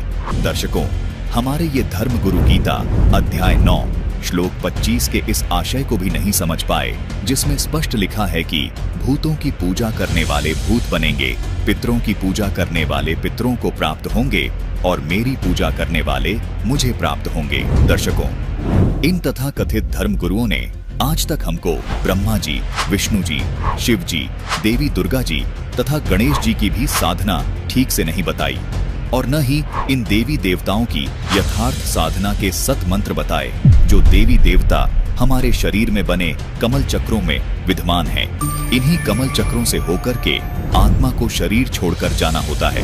इन नकली धर्मगुरुओं ने यथार्थ मंत्रों के स्थान पर ओम नमः शिवाय, ओम नमो भगवते वासुदेवाय, राधे राधे आदि मनमाने मंत्र देकर मानव जीवन को बर्बाद कर दिया, जबकि संत रामपाल जी महाराज सनातनी पूजा के प्रथम चरण की साधना इन देवी देवताओं के यथार्थ मंत्र अपने शिष्यों को देते हैं। दर्शकों, विचारणीय विषय ये भी है कि जब इन धर्म गुरुओं को इन देवी देवताओं के ही यथार्थ मंत्र नहीं पता, तो इन तथा कथित धर्म गुरुओं को ब्रह्म तक की साधना की यथार्थ भक्ति और मंत्र का ज्ञान कैसे हो सकता है। इन धर्म गुरुओं को न तो इन देवी देवताओं के यथार्थ मंत्र का ज्ञान है और न ही ब्रह्म तक की भक्ति का। इन्होंने हमें केवल भूत पूजा और पितृ पूजा तक ही सीमित रखा। इस विषय में संत रामपाल जी महाराज ने बिल्कुल स्पष्ट और प्रमाणित ज्ञान भक्त समाज को दे दिया है। दर्शकों, विशेष विचारणीय विषय ये भी है कि गीता ज्ञानदाता ने पूरी गीता में कहीं भी खुद को सबका धारण पोषण करने वाला नहीं कहा, बल्कि गीता ज्ञानदाता ने गीता अध्याय 8 श्लोक 9 में, गीता अध्याय 15 श्लोक 17 में सबका धारण पोषण करने वाला तथा वास्तव में अविनाशी पुरुषोत्तम उसी परम अक्षर ब्रह्म को ही कहा है। दर्शकों, दुर्भाग्य की बात है कि आज तक हमारे तथाकथित धर्मगुरु गीता जी के इन गूढ़ रहस्यों को नहीं समझ सके, क्योंकि इनमें से कोई भी तत्वदर्शी संत नहीं था। इन्होंने केवल भक्त समाज को गीता जी का पाठ करने तक ही सीमित रखा। गीता व वेदों को दरकिनार करके भक्त समाज को केवल रानी मंदालसा व राजा ऋतध्वज के लोकवेद के आधार पर बताई गई कर्मकांडी साधना में ही लिप्त रखा, जिस कारण से इन तथाकथित धर्मगुरुओं ने सभी के पूर्वजों को पितृ व भूत बनवा दिया, फिर उनके कर्मकांड करवा के अपनी रोजी रोटी का धंधा बना लिया। दर्शकों, गीता जी में इतने स्पष्ट शब्दों में बताई गई यथार्थ भक्ति साधना को भी हमारे ये तथाकथित धर्मगुरु नहीं समझ सके। इससे ये स्पष्ट होता है कि ये सभी पूर्ण रूप से तत्वज्ञानहीन यानी अज्ञानी हैं और ये तत्वदर्शी संत नहीं हैं। आज कलयुग के मानव का सौभाग्य है कि आज वर्तमान में संत रामपाल जी महाराज के रूप में हमें वो तत्वदर्शी संत मिल गया है, जो संपूर्ण शास्त्रों के गूढ़ रहस्य को उजागर करके निर्णय कर रहा है कि गीता जी और वेदों के अनुसार ये साधना करो, जो परम कल्याणकारी व मोक्षदायक है। इसके स्थान पर किसी ऋषि विशेष या किसी राजा रानी का खुद का अनुभव है, वो मत करो। दर्शकों, भक्त समाज को अब ये स्वीकार कर लेना चाहिए कि वास्तव में एकमात्र तत्वदर्शी संत केवल संत रामपाल जी महाराज ही हैं। दर्शकों, यदि हमारे पूर्वज तत्वदर्शी संत की तलाश करके और उनको दंडवत प्रणाम करके उनसे वास्तविक भक्ति कर्म और साधनाएं जान लेते, तो ये मनमुखी साधनाएं करके हमारे पूर्वज प्रेत योनि को प्राप्त नहीं होते। अन्य धर्मगुरु शास्त्रों की पूरी जानकारी न होने के कारण केवल आपके जीवन को नष्ट कर रहे हैं। वर्तमान में केवल संत रामपाल जी महाराज ही शास्त्रों में छिपे गूढ़ रहस्यों को उजागर कर रहे हैं। जैसे एक जड़ी बूटियों की पूरी जानकारी रखने वाला असली वैद्य वन से यथार्थ जड़ी बूटियां चुनकर एक उत्तम औषधि तैयार कर देता है, जो रोग को जड़ से समाप्त कर देती है, जिसका कोई साइड इफेक्ट भी नहीं होता। और वहीं दूसरी ओर नीम हकीम झोला छाप डॉक्टर यानी नकली वैद्य जड़ी बूटियों की पूरी जानकारी न होने से उसी वन से यथार्थ जड़ी बूटियां न चुनकर केवल घास फूस इकट्ठा करके औषधि तैयार कर देता है, जो लाभ के स्थान पर हानि ही प्रदान करती है। यदि वो नीम हकीम ये कहे कि मैं भी तो उसी वन से प्राप्त की गई जड़ी बूटियों से औषधि तैयार करके लाया हूँ, तो ये जड़ी बूटी हानिकारक कैसे हो सकती है? इसका उत्तर ये है दर्शकों, केवल औषधियों का पूर्ण जानकार ही उस वन से सही सही जड़ी बूटियां इकट्ठी करके सही औषधि तैयार कर सकता है। आप सोच रहे होंगे कि पुराणों में तो लिखा है कि कर्म कांड करके यानी श्राद्ध आदि क्रियाओं से पितरों को केवल 1 वर्ष के लिए तृप्त किया जा सकता है, तो फिर कर्मकांड क्रिया गलत कैसे हुई? इसका उत्तर ये है दर्शकों, कर्मकांड के द्वारा किया गया श्राद्ध कर्म गीता अध्याय 9 के श्लोक 25 के अनुसार बिल्कुल गलत है, क्योंकि भूत पूजने वाले भूत ही बनते हैं और पितृ पूजा करने वाले पितृ ही बनते हैं, तो उस कर्मकांडी क्रिया कर्म का क्या लाभ हुआ? अर्थात वो क्रिया व्यर्थ है। दूसरी ओर पूर्ण वेद रूपी तत्वदर्शी संत रामपाल जी महाराज ने श्री विष्णु पुराण से ये प्रमाणित कर दिया कि श्राद्ध भोजी 1000 ब्राह्मणों की तुलना में एक योगी को भोजन करवाया जाए तो वह पितरों सहित यजमान और ब्राह्मणों का भी उद्धार कर देता है, जबकि कर्मकांड द्वारा किए गए श्राद्ध कर्म से यानी भूत व पितृ पूजा से पितृ 1 वर्ष तक ही तृप्त रहते हैं, उनकी भूत योनि तथा पितृ योनि समाप्त नहीं होती। दर्शकों, गीता जी व वेदों के अनुसार ये भी स्पष्ट किया गया है कि भूत पूजने वाले भूतों को प्राप्त होंगे व पितृ पूजने वाले पितरों को प्राप्त होंगे। इस नियम से श्राद्ध निकालने वाले भी भूत बनेंगे व पितृ बनेंगे। उनको केवल 1 वर्ष की तृप्ति होगी और ये कर्म कांड करने व कराने वाला फिर भूत व प्रेत की योनि प्राप्त करेगा। ये इस कर्म कांडी पूजा का साइड इफेक्ट है। इन अज्ञानी कर्मकांडियों का मानना है कि पिंडदान करने से पितृ योनि समाप्त हो जाती है। दर्शकों, इस विषय में सूक्ष्म वेद में संत गरीबदास जी महाराज ने बताया है कि भूत जोनी जहाँ छूट है पिंडदान करंत, गरीबदास कबीर कहे नहीं मिले भगवंत। भावार्थ यह है कि पिंडदान करने से उनके पितरों की भूत की योनि छूट जाती है और वे 84 लाख योनियों में प्रवेश कर जाते हैं, लेकिन उनको परमात्मा की प्राप्ति नहीं होती, अर्थात उनका मोक्ष नहीं होता। विचार कीजिए, पिंडदान करने से क्या लाभ हुआ। दूसरी ओर संत रामपाल जी महाराज जो आदि सनातनी पूजा बताते हैं, उसके करने से पितृ योनि छूट जाती है तथा मनुष्य शरीर प्राप्त होता है और वह आत्मा सत्य साधना प्राप्त करके जन्म मरण के चक्कर से छूटकर मोक्ष प्राप्त कर लेती है। दर्शकों, असली शास्त्र प्रमाणित कारगर दवाई अर्थात साधना भक्ति का ज्ञान आज केवल संत रामपाल जी महाराज जी ने दिया है, जिसके बहुत सारे प्रमाण आज इस एपिसोड में हम आपके सामने प्रस्तुत करने जा रहे हैं। कृपया एपिसोड को अंत तक अवश्य देखिएगा। आप सभी शिक्षित समाज से निवेदन है कि इस शास्त्र प्रमाणित तत्व ज्ञान को गहराई से सुनें व समझें और अपने परिवार का तथा अपने पूर्वजों का कल्याण कराएं जो प्रेत बने हुए हैं। कबीर परमात्मा जी कहते हैं, एके साधे सब सधे, सब साधे सब जाए, माली सींचे मूल को, फले फूले अघाए। भावार्थ यह है कि केवल एक पूर्ण परमात्मा की भक्ति और साधना करने से ही हमें सभी सुख प्राप्त हो सकते हैं। आइए अब आपको एक ऐसे श्रद्धालु का अनुभव सुनाते हैं जिन्होंने संत रामपाल जी महाराज से आदि सनातनी भक्ति प्राप्त करके साधना की, तो देखिए उन्हें क्या लाभ प्राप्त हुए। आपके साथ कबीर साहब जी ने, संत रामपाल जी महाराज जी ने क्या चमत्कार किए? चमत्कार क्या है, इससे आँख में जो है हमारे में बिल्कुल खत्म हो चुकी थी, इसमें मांस जैसा सफेद लटक गया था। तो बहुत से सारे डॉक्टरों को दिखाया लेकिन किसी ने इसका इलाज नहीं कर पाया। इसके बाद कानपुर खैराबाद भी गया, डॉक्टर ने कहा मुझे तो लेने के देने पड़ जाएंगे, मैं ऑपरेशन नहीं करूंगा। बहुत विनम्रता की लेकिन ऑपरेशन नहीं किया। लौट के घर पे आए, इसके बाद मैं सीधा घनाना गया, मालिक से अरदास की कि मैं इन प्रमाणों को, आपके प्रमाणों को मैं जनता में कैसे दिखा पाऊंगा, है ना।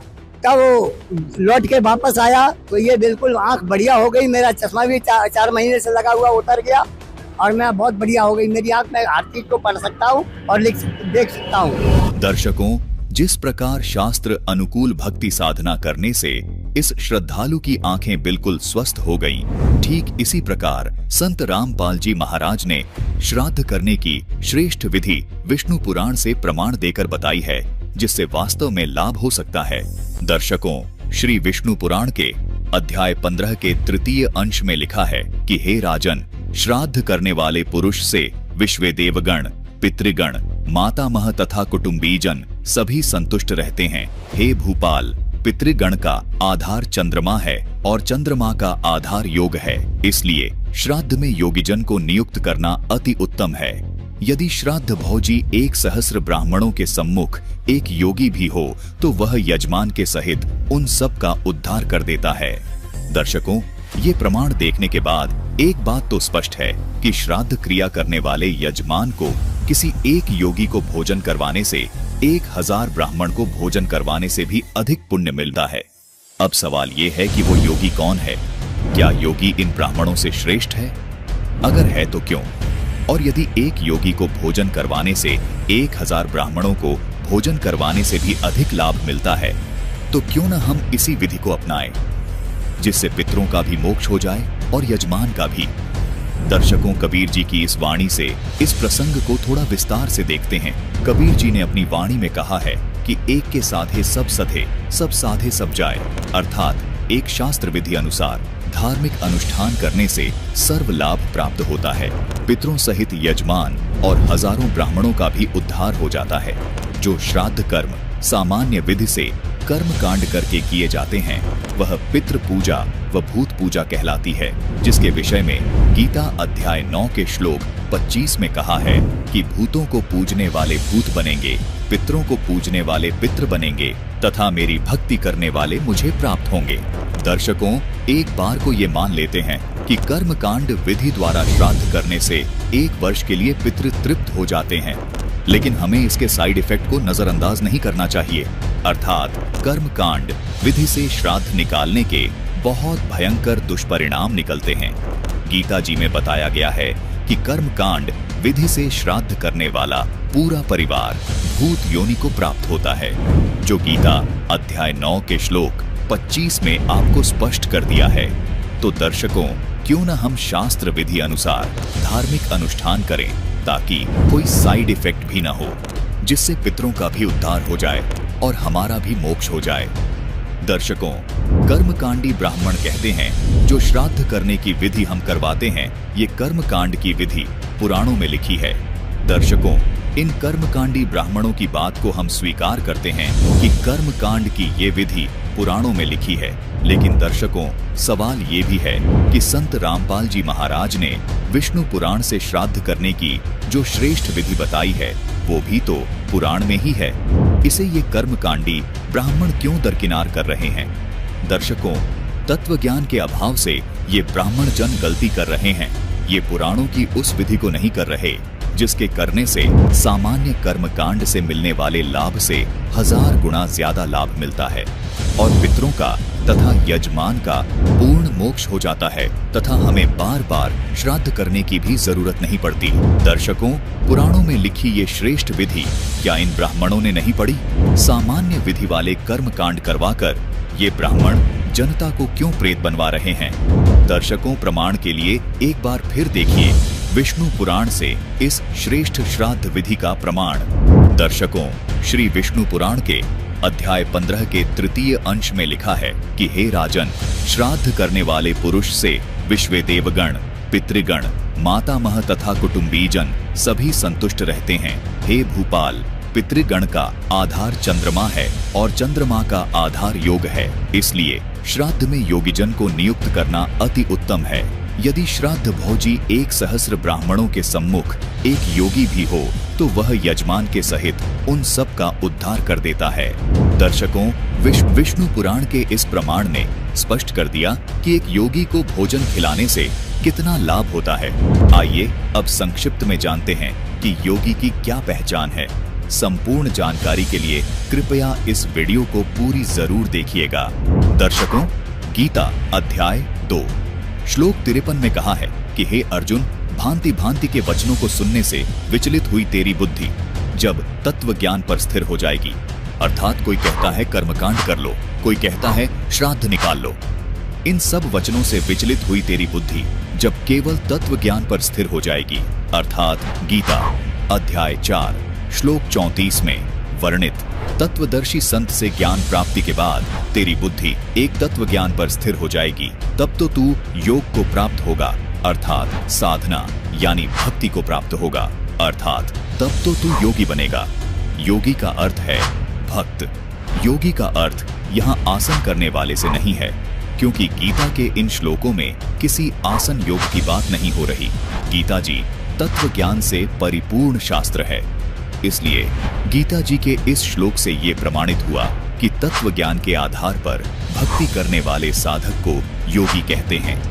दर्शकों, एक प्रमाण और दिखाना चाहेंगे जिससे पूर्ण रूप से स्पष्ट हो जाएगा कि कर्मकांड से मोक्ष नहीं होगा, बल्कि तत्व ज्ञान की प्राप्ति के बाद ही मोक्ष हो सकता है। देखिए, ये पुस्तक है गरुड़ पुराण सारोद्धार, जिसके अध्याय 16 के श्लोक नंबर 60 में लिखा है कि नाम मात्रेण संतुष्टा कर्मकांडता नराः मंत्रोच्चारण होमाद्यैर्भामिता क्रतु विस्तरै। इस श्लोक का अनुवाद है कि कर्मकांड में आस्था रखने वाले मनुष्य शास्त्र बोधित नाम मात्र की फलश्रुतियों से संतुष्ट होकर के मंत्रोच्चारण और होमादि कृत्यों से तथा यज्ञ से विस्तृत विधानों से भ्रांत रहते हैं, उन्हीं में उलझे रहते हैं।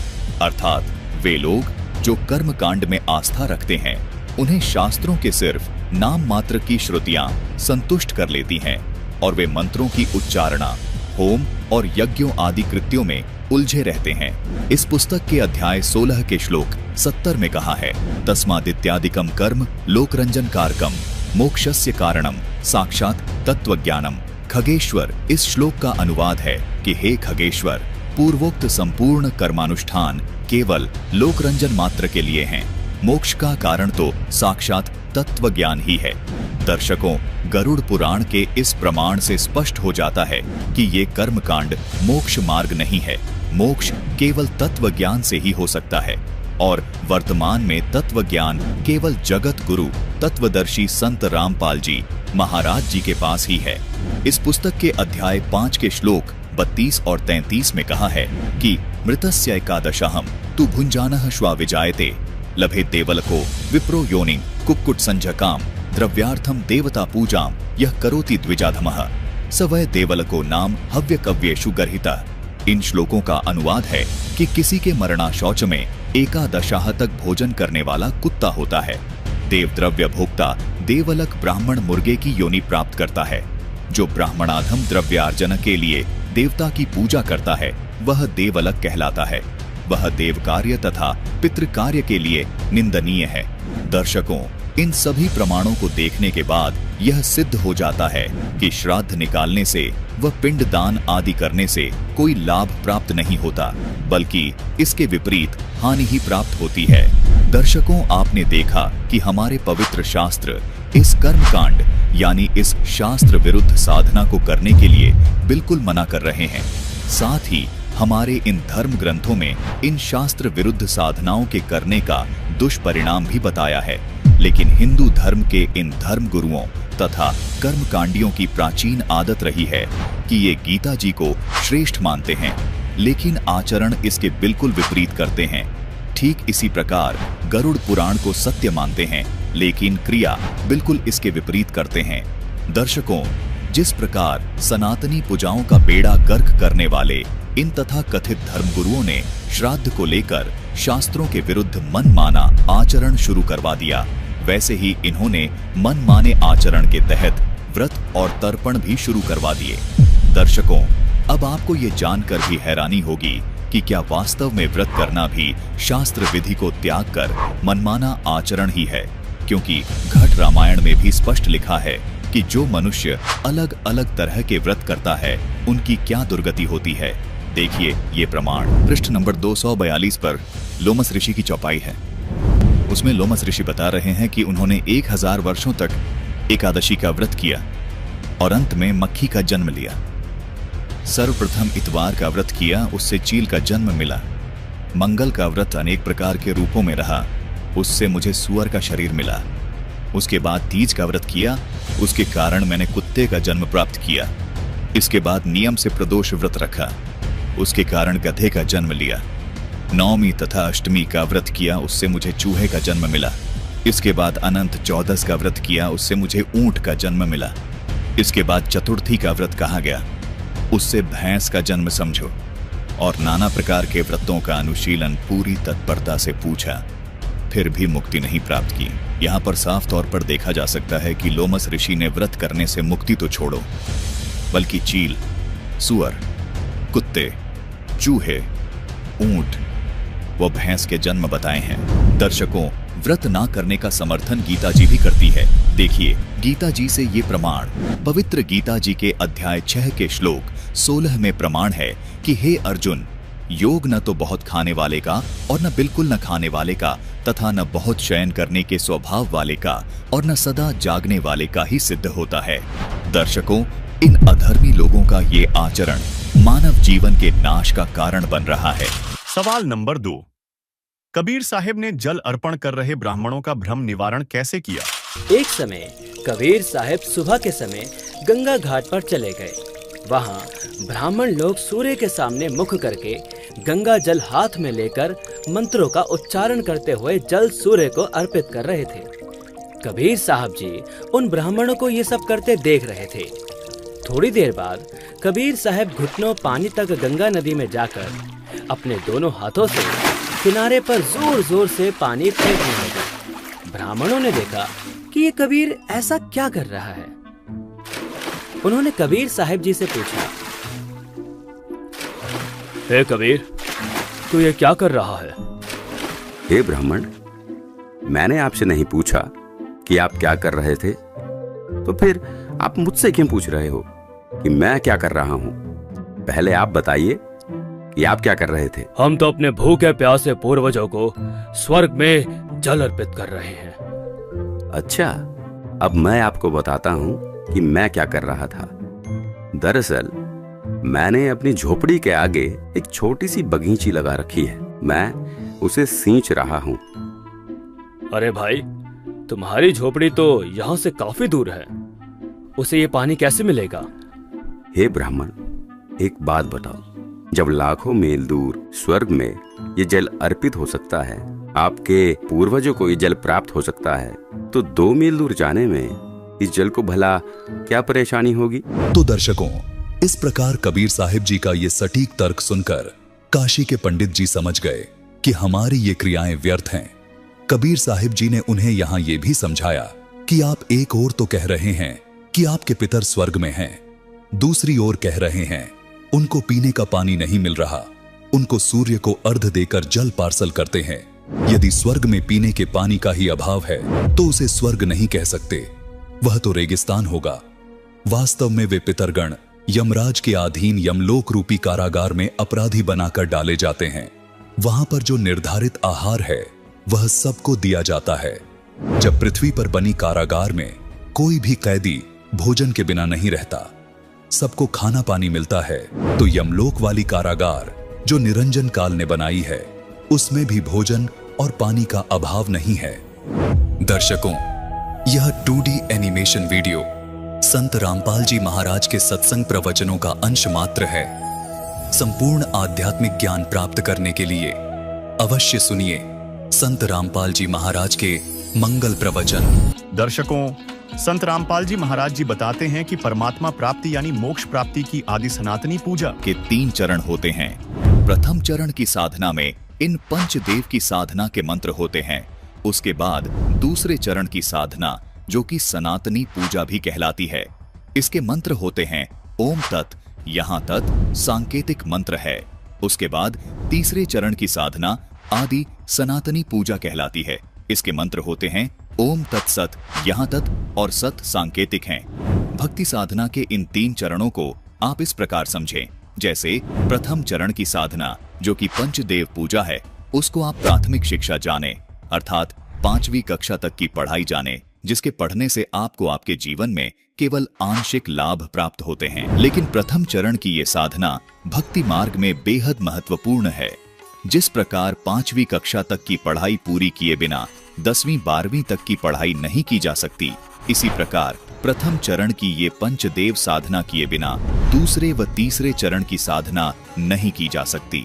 दूसरे चरण की साधना जो कि सनातनी पूजा है, ये गीता अध्याय 15 के श्लोक 16 में बताए क्षर और अक्षर पुरुष की पूजा है। इसको आप उच्च शिक्षा अर्थात इसको आप 10वीं तक की कक्षा की पढ़ाई जाने, जो आपको प्राथमिक शिक्षा से कुछ ज्यादा लाभ देती है।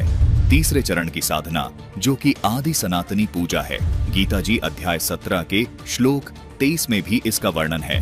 ये गीता अध्याय 8 के श्लोक 3 में बताए परम अक्षर ब्रह्म की पूजा है। इसको आप सर्वोच्च शिक्षा जाने, जो कि आपको सब सुख और लाभ प्राप्त करवाती है। दर्शकों, केवल संत रामपाल जी महाराज ही आध्यात्मिक मार्ग की भक्ति साधना इस प्रकार 3 चरण में पूरी करते हैं। दर्शकों, आपको यहाँ ये भी शंका हो सकती है कि इस 12 अक्षर मंत्र को एक नाम अर्थात एक मंत्र क्यों कहा जाता है, जबकि ये तो अलग अलग देवी देवताओं के 5 नाम हैं। दर्शकों, गीता जी अध्याय 17 के श्लोक 23 में ये जो ओम तत् सत मंत्र लिखे हैं, ये भी दिखने में 3 मंत्र हैं, लेकिन इन तीनों नामों को गीता जी में लिखा है कि ओम तत्सत। इस प्रकार का ये सच्चिदानंद घन ब्रह्म का ये नाम कहाँ है? मतलब आदि सनातनी पूजा के तीसरे चरण की साधना का ये एक नाम है। ये 3 नाम मिलकर एक नाम कहलाता है, जिसको संत रामपाल जी महाराज के शिष्य तीसरा नाम अर्थात सार नाम कहते हैं। इसी प्रकार प्रथम चरण की साधना में मिलने वाला 12 अक्षर मंत्र ओम, किलिम, हरिम, श्रीम और सोहम मिलकर एक नाम अर्थात प्रथम नाम कहलाता है। संत रामपाल जी महाराज व उनके शिष्य हमेशा इन 12 अक्षर को प्रथम नाम ही पुकारते हैं। इसी प्रकार दूसरे चरण की साधना का ये ओम तथा तत् मंत्र एक ही नाम अर्थात दूसरा नाम अर्थात सतनाम कहलाता है। संत रामपाल जी महाराज के अनुयायी इन दोनों मंत्रों को प्राप्त करने के बाद कहते हैं कि हमें दूसरा नाम अर्थात सतनाम मिल गया है, अर्थात यहाँ 2 नाम मंत्र होने के बाद भी ये केवल एक नाम ही कहलाता है, जिसको सतनाम कहते हैं। इसी प्रकार तीसरे चरण की साधना का ये ओम तत् सत मंत्र मिलकर भी एक ही नाम कहलाता है, जिसे संत रामपाल जी महाराज के अनुयायी सार नाम कहते हैं, अर्थात तीसरा नाम कहते हैं। इसलिए यहाँ दर्शकों को कोई शंका नहीं होनी चाहिए कि इन 12 अक्षर मंत्र को एक नाम क्यों कहा है। दर्शकों, ये 12 अक्षर मंत्र मिलकर एक ही नाम कहलाता है। संत रामपाल जी महाराज इस प्रकार अपने शिष्यों को सनातनी पूजा के तीनों चरण की साधना का प्रथम नाम, दूसरा नाम और तीसरा नाम देते हैं। संत रामपाल जी महाराज पंचदेव पूजा और सनातनी पूजा के ये मंत्र सन 1994 से और आदि सनातनी पूजा के ये मंत्र 1997 से अपने सभी शिष्यों को दे रहे हैं। दर्शकों, संत रामपाल जी महाराज जी द्वारा बताई गई यह वह शास्त्र अनुकूल भक्ति है जिसके करने मोक्ष होता है, जबकि इन पाखंडी धर्म गुरुओं कथावाचकों द्वारा शास्त्र विरुद्ध मनमाना आचरण यानी कर्म कांड करवाया जा रहा है, जिससे मोक्ष तो 3 काल नहीं होगा, बल्कि इन कर्म कांडों, श्राद्ध आदि को करवाकर, जिस तरह इन पाखंडियों ने हमारे पूर्वजों को भूत बनवा दिया और अब यही कर्म कांड करवाकर हमें भी भूत बनाने का ये पाखंडी प्रयास कर रहे हैं। इसलिए आपसे अनुरोध है कि संत रामपाल जी महाराज द्वारा बताई जा रही शास्त्र अनुकूल भक्ति विधि को अपनाएं, जिससे आपका तथा आपके पूर्वजों का भी मोक्ष हो सके। क्योंकि कबीर परमात्मा जी कहते हैं, कबीर भक्त बीज होए जो हंसा, तारू तास के एकोतर बंशा। दर्शकों, अतः आप सभी से हमारा निवेदन है कि संत रामपाल जी महाराज के सत्संग को प्रतिदिन आप संत रामपाल जी महाराज YouTube चैनल पर अवश्य देखें, जिससे शास्त्र भक्ति करके अपना तथा अपने पूर्वजों का उद्धार करवा सके। आइए अब हम उन श्रद्धालुओं के अनुभव जानते हैं जो जगत गुरु तत्वदर्शी संत रामपाल जी महाराज जी से दीक्षा प्राप्त कर चुके हैं तथा उनके द्वारा बताए गए भक्ति मार्ग पर चल रहे हैं। सत साहिब दर्शकों, मनुष्य अपने जीवन में आत्मिक सुख की तलाश में हर संभव उपाय अपनाता है। वह पूजा करता है, व्रत रखता है, मंत्र जाप करता है, तीर्थ यात्राएं करता है, सब कुछ केवल इस आशा में करता है ताकि उसे सच्चा सुख और शांति मिल सके। लेकिन जब वह भक्ति करते हुए भी दुख और परेशानियों से घिरा रहे तो वह तनाव और निराशा का शिकार हो जाता है। दर्शकों, ऐसी ही कहानी थी उत्तर प्रदेश के रहने वाले निहाल सिंह जी की। निहाल जी ने अपने जीवन में कई प्रकार की साधनाएं अपनाई, मंत्रों का जाप किया, व्रत रखे, विभिन्न देवी देवताओं की पूजा की और तीर्थ यात्राओं पर भी गए। लेकिन इतना सब कुछ करने के बावजूद भी इनका जीवन बीमारियों और परेशानियों से घिरा रहा।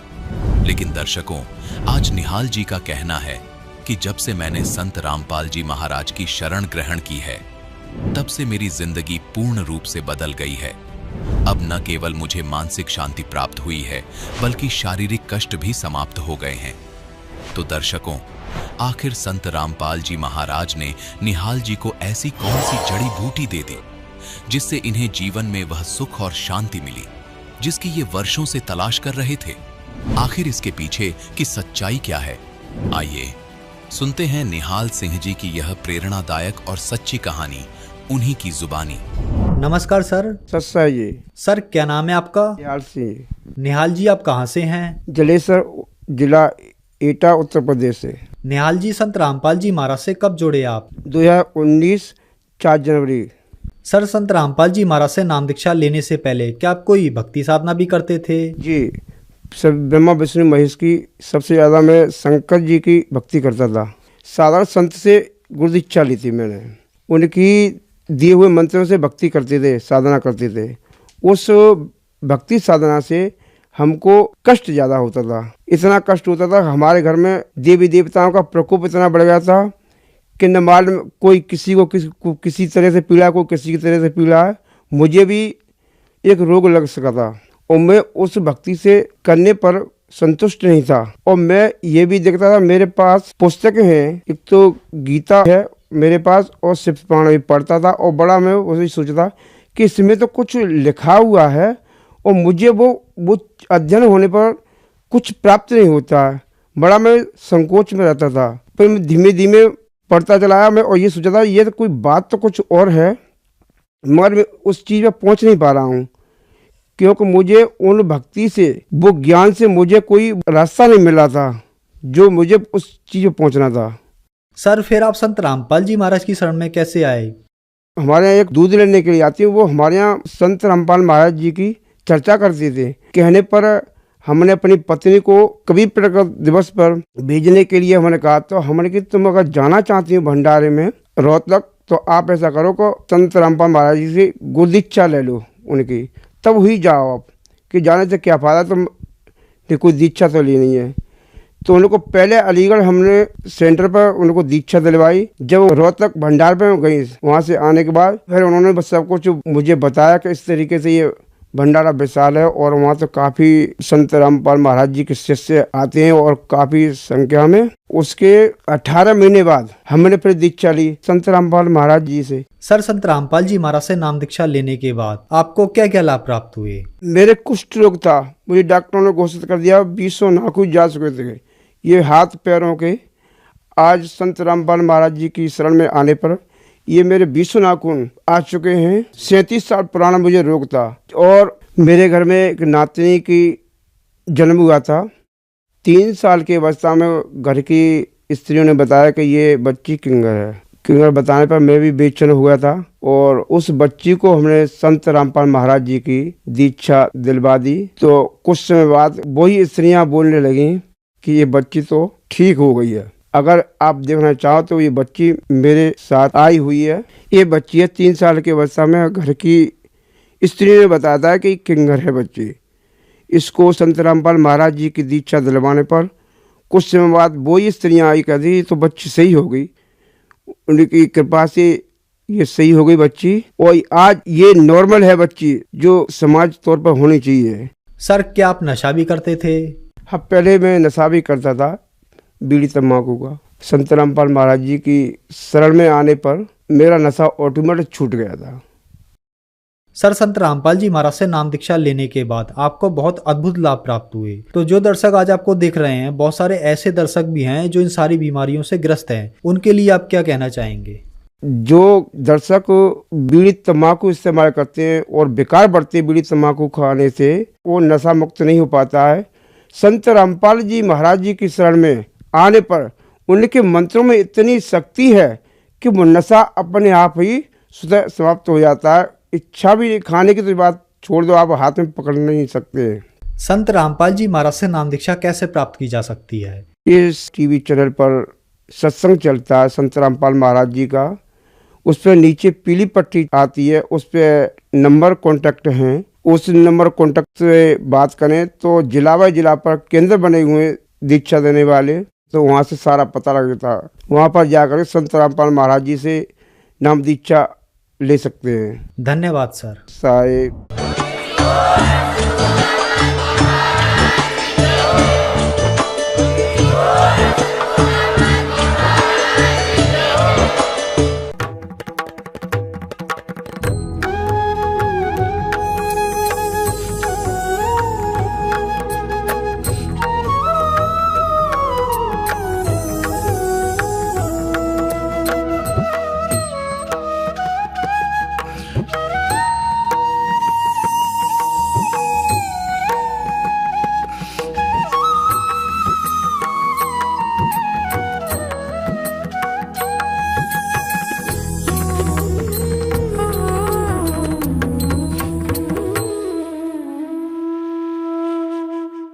आप सुन रहे थे जगत गुरु तत्वदर्शी संत रामपाल जी महाराज जी के मंगल प्रवचन। अधिक जानकारी के लिए विजिट कीजिए हमारी वेबसाइट www.jagatgururampalji.org। संत रामपाल जी महाराज जी के शुभ आशीर्वाद से पूरे विश्व भर में 500 से भी ज्यादा नाम दीक्षा केंद्र हैं, जिन पर संत रामपाल जी महाराज जी द्वारा ऑनलाइन निशुल्क नाम दीक्षा दी जा रही है। अपने नजदीकी नाम दीक्षा केंद्र का पता करने के लिए संपर्क करें 8222880541।